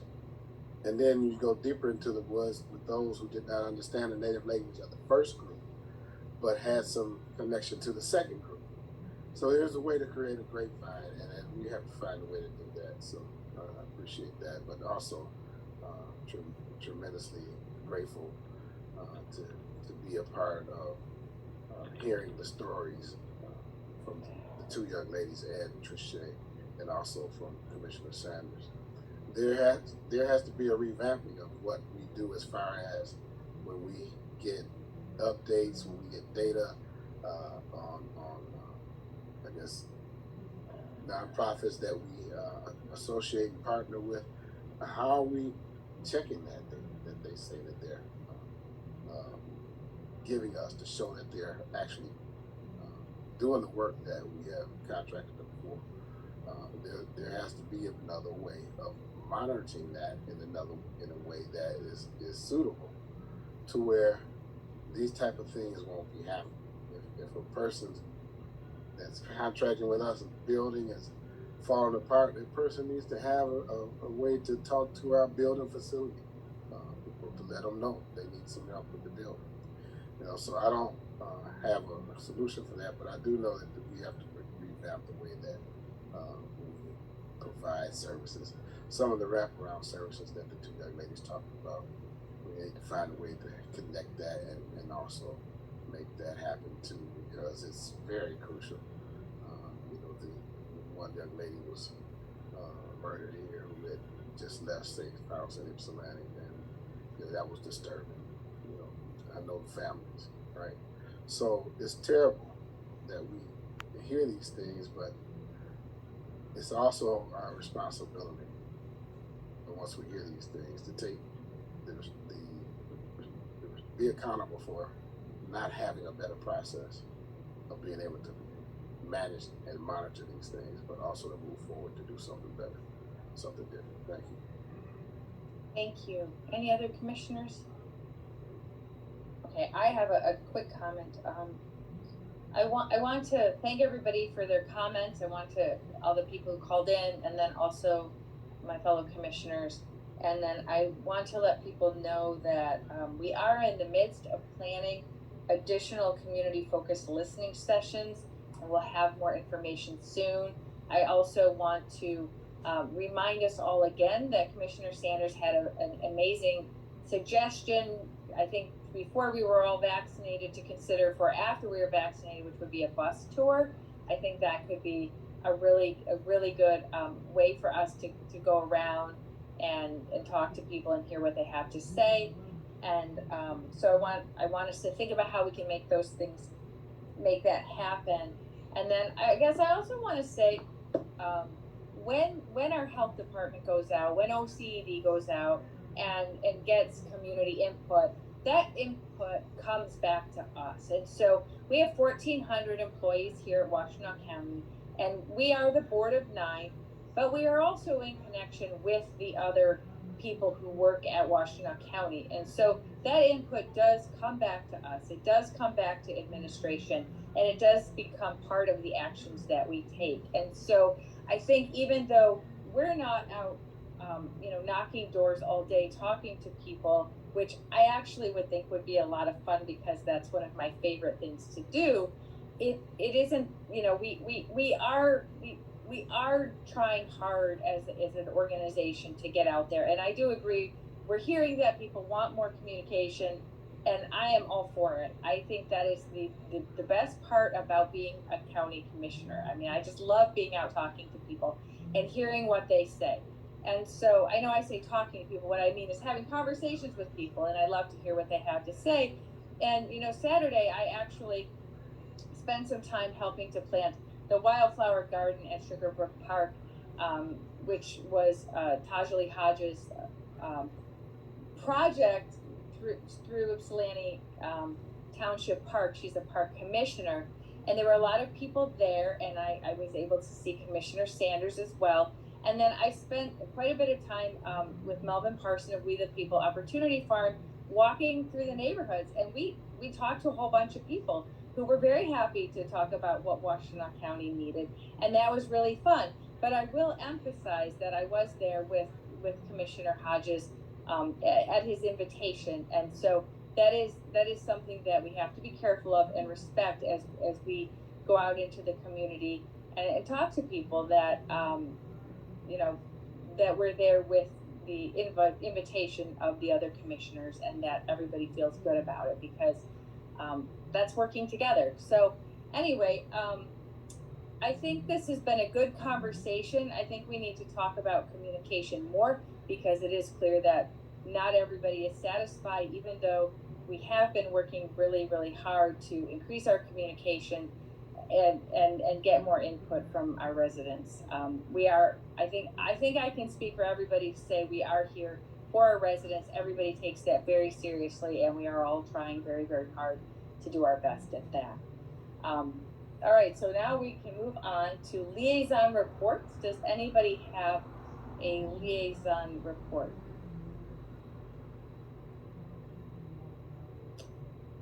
Okay, next we have our consent agenda. Would somebody please move the consent agenda? So moved. Is there a second? Support. The consent agenda has now been moved and seconded. Does any commissioner want to remove an item from the consent agenda for a separate vote? Seeing none, will the clerk please call the roll on approving the consent agenda?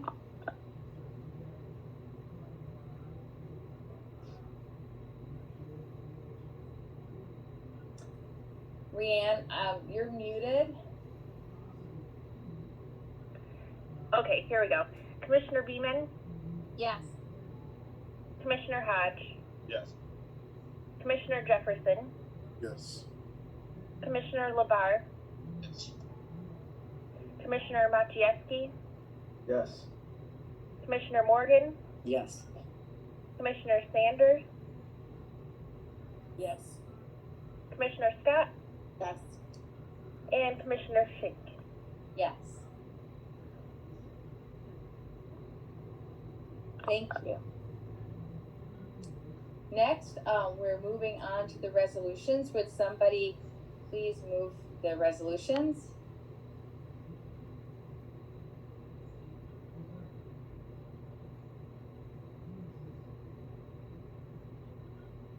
Chair, did you need Kurt to explain how to move those? Actually, we had talked about it, and yes, a review would be a good idea for everybody. Okay, just briefly, and I've thought about this since we talked between the meetings to make it even easier. We'll leave them all written the way they are from 9.1 A, B, and C down through claims, which is number 3A. But then we're going to add number 4, which will be entitled Ways and Means, October 6th, 2021. And there will be a subpart A under there, which will be the resolution you approved tonight at Ways and Means, which is a resolution authorizing an allocation of up to $75,000 from general fund balance to provide resources to help victims and survivors of domestic violence. I don't know if that's exactly right, but that's the gist of it. So you'll move, whoever moves it, just move it as written and add that number 4A, which will be the resolution you approve tonight. Okay, with Commissioner Scott. Happy to move the agenda. For item 9, resolutions. 1, Ways and Means, September 15th, 2021. A resolution ratifying the 2021-22 Burn Justice Assistance Grant from the Office of the Sheriff. B, a resolution authorizing the Gordon Hall Geothermal HVAC Grant from the Office of Community and Economic Development. And C, a resolution approving a project to develop Washtenaw County Community and Organization Climate Plan. On 9/2, Board of Commissioners, October 6th, a resolution recognizing Hispanic Heritage Month. 2B, a resolution honoring Hispanic and Latinx organizers for their continued partnership in expanding COVID-19 vaccine access for Spanish-speaking residents in Washtenaw County. 9.3, approval of claims. A resolution authorizing the payment of claims commencing with the last previously approved claim and continuing through the date of September 24th, 2021. And 4, Board of Commissioners, tonight, October, I'm not even alert oriented. October, whatever tonight's date is. It's Ways and Means, October 6th. Ways and Means, October 6th.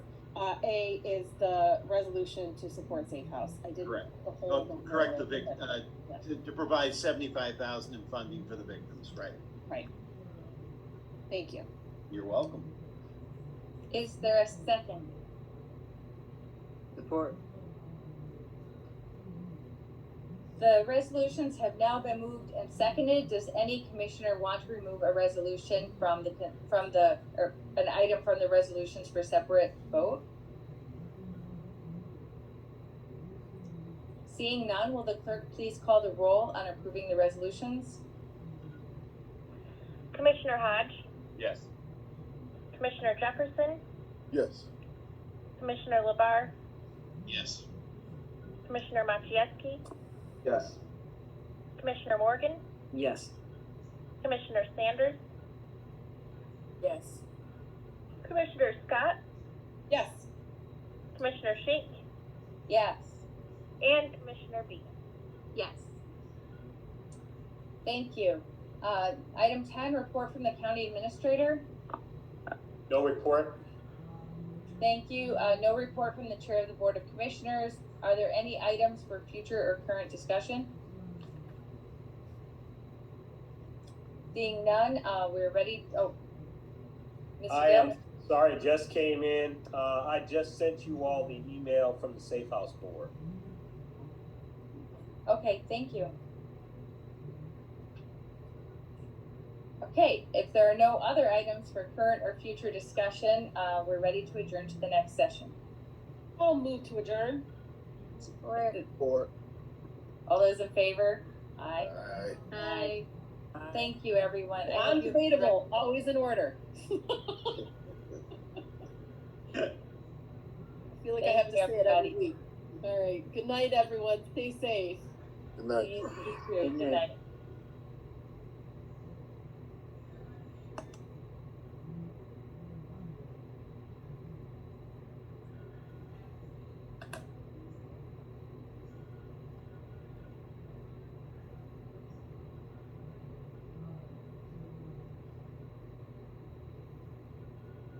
Recording stopped.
raise your heart, stay on our stuff, stay on our limit. You have that right here, yeah. Go ahead, go. Now, Mr. Chair, let's discuss your counterclaim. In your counterclaim, you are suing for June $1,275. I understand that part. But you're suing for $2,000 for smoking and drinking. What on earth does that mean? You see, I believe in this no smoking, no drinking. Nowhere in there. You advertisement? Is that the advertisement? The advertisement? No smoking, no drugs / alcohol. But I've never read that place. it does say no smoking on the advertisement. They also According to her, she wasn't smoking in the house, she was smoking outside. So what evidence do you have that she smoked inside? smoking house is I smell it. That's it, that's your evidence? And I smell it. And you also are suing for $500 because meth left in the room. What meth? Yeah, but that's a mess. Okay. You know, That's what you're saying. yeah, I think the room is a mess. Well, show me the proof of what is a mess. Okay, I can only hold on what you put in front of me. According to her, that's paint from the painters. It kind of looks like paint. So how would that be her? So that entitles you to get $500 from her. I want to know what school all of you are going to and learning the things you're learning. That this would entitle you to get $500 from her. This. Okay. Well, because You have an average stuff up. You have on your side of the table $500 from the security deposit, correct? yeah. Okay. On your counterclaim against her, Yes. I find that you're entitled to the June rent. That putting a receipt on her desk and asking her not to leave the lights on in this situation, in this case, where your wife is essentially her housemate, did not so egregiously violate her rights as a woman that she gets to breach the 3-month agreement. I believe that the reason she wanted to breach the 3-month agreement is because she was no longer being able to bring her family into that place. And she, I believe, using all of this being you putting a receipt on her desk as an excuse, okay? I find that you are entitled to the $1,275 of rent, minus the $500 you already have, so she has to pay you $775.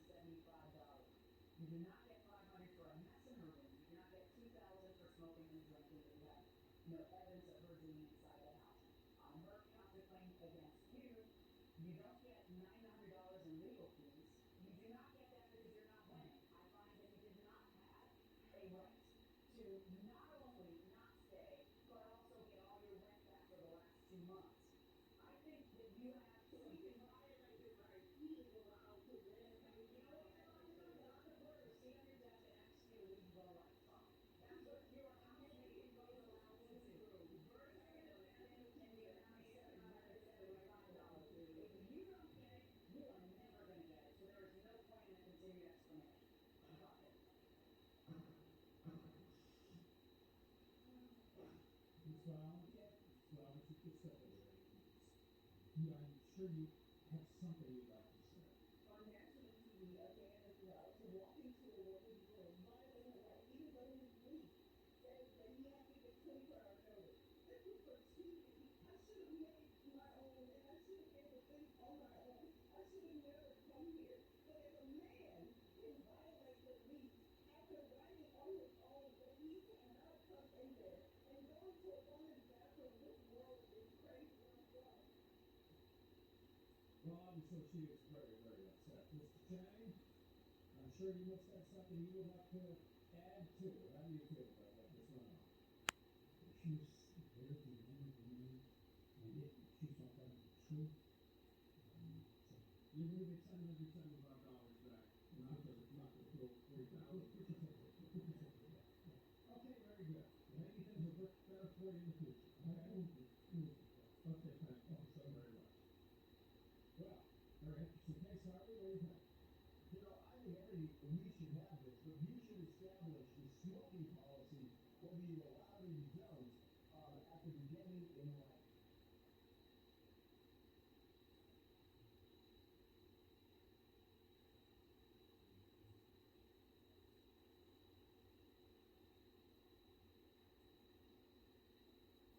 Is this a text Christina as a move? Yes. Christina says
You're out of your mind. You're out of your mind, both of you. You think you have the facts to make decisions that are so weighty and that will have such effect on people's lives, including your own son, and you don't have the facts. You guys need to run, not walk, to a civil court to file a complaint for your interference in your parental rights. You need to talk to your lawyer about it, and you need to do it today, so that if you get in front of a judge, or then order them not to have anything to do with your daughter. Quite frankly, I don't know how you can continue to work on this with two adults who have the hubris to think they know better and to continue to go against what you want as parents and what everyone is working towards in unification here. All of the professionals, all of the cops, all of the probation officers, all of the therapists, everyone's working towards a goal that they are stopping you from achieving. So stop being a victim. Go to court and file a lawsuit to get the order that you want. You understand? In the meantime, I'm going to rule on what's in front of me here. You have a counterclaim for $2,000 against them for harassment. What's that about? Threatening to kill me, my son. Wait, when he's looking for his daughter and she's there? After she was found, to threaten to kill me, my kids. But after that, you continue to have her over and she's walking there whenever you want because according to your husband's deal. And then he would go there. It was okay. Right, so he would go there and then he would everything, but upstate. Yeah, so how is his presence there is to kill you as opposed to get his daughter, which is what they keep doing.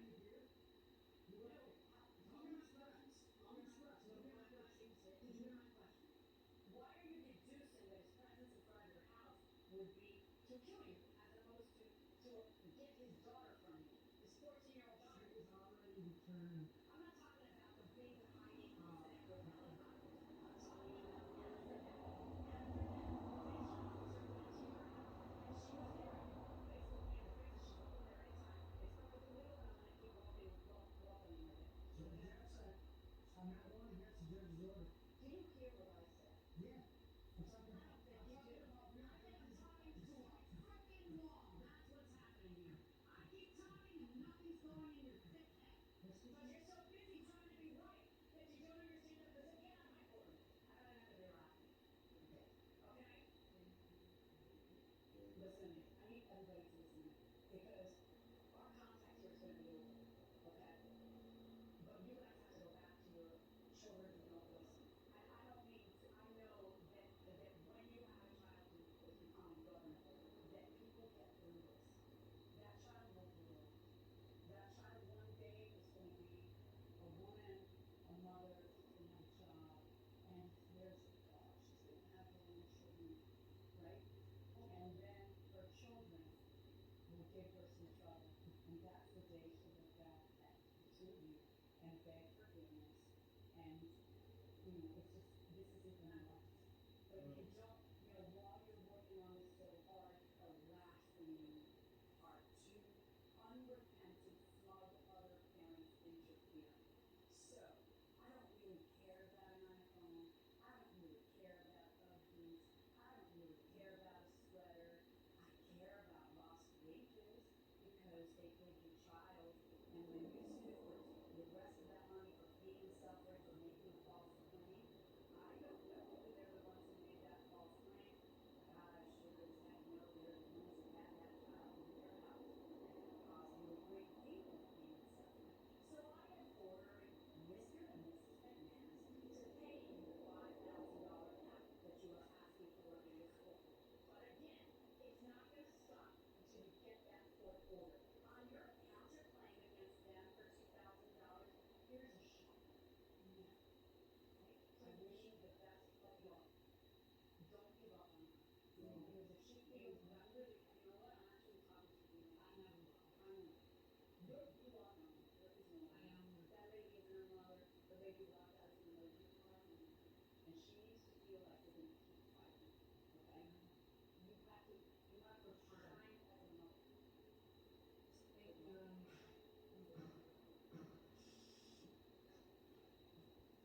Well, in a riveting case, the plaintiff has prevailed with her next $5,000 missing. You just got to live with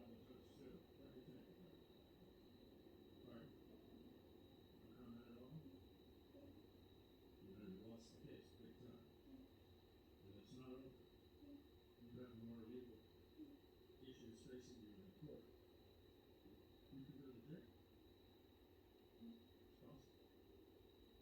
I guess the question is, if you're ready, you keep allowing her to be alone. I did a lot of things.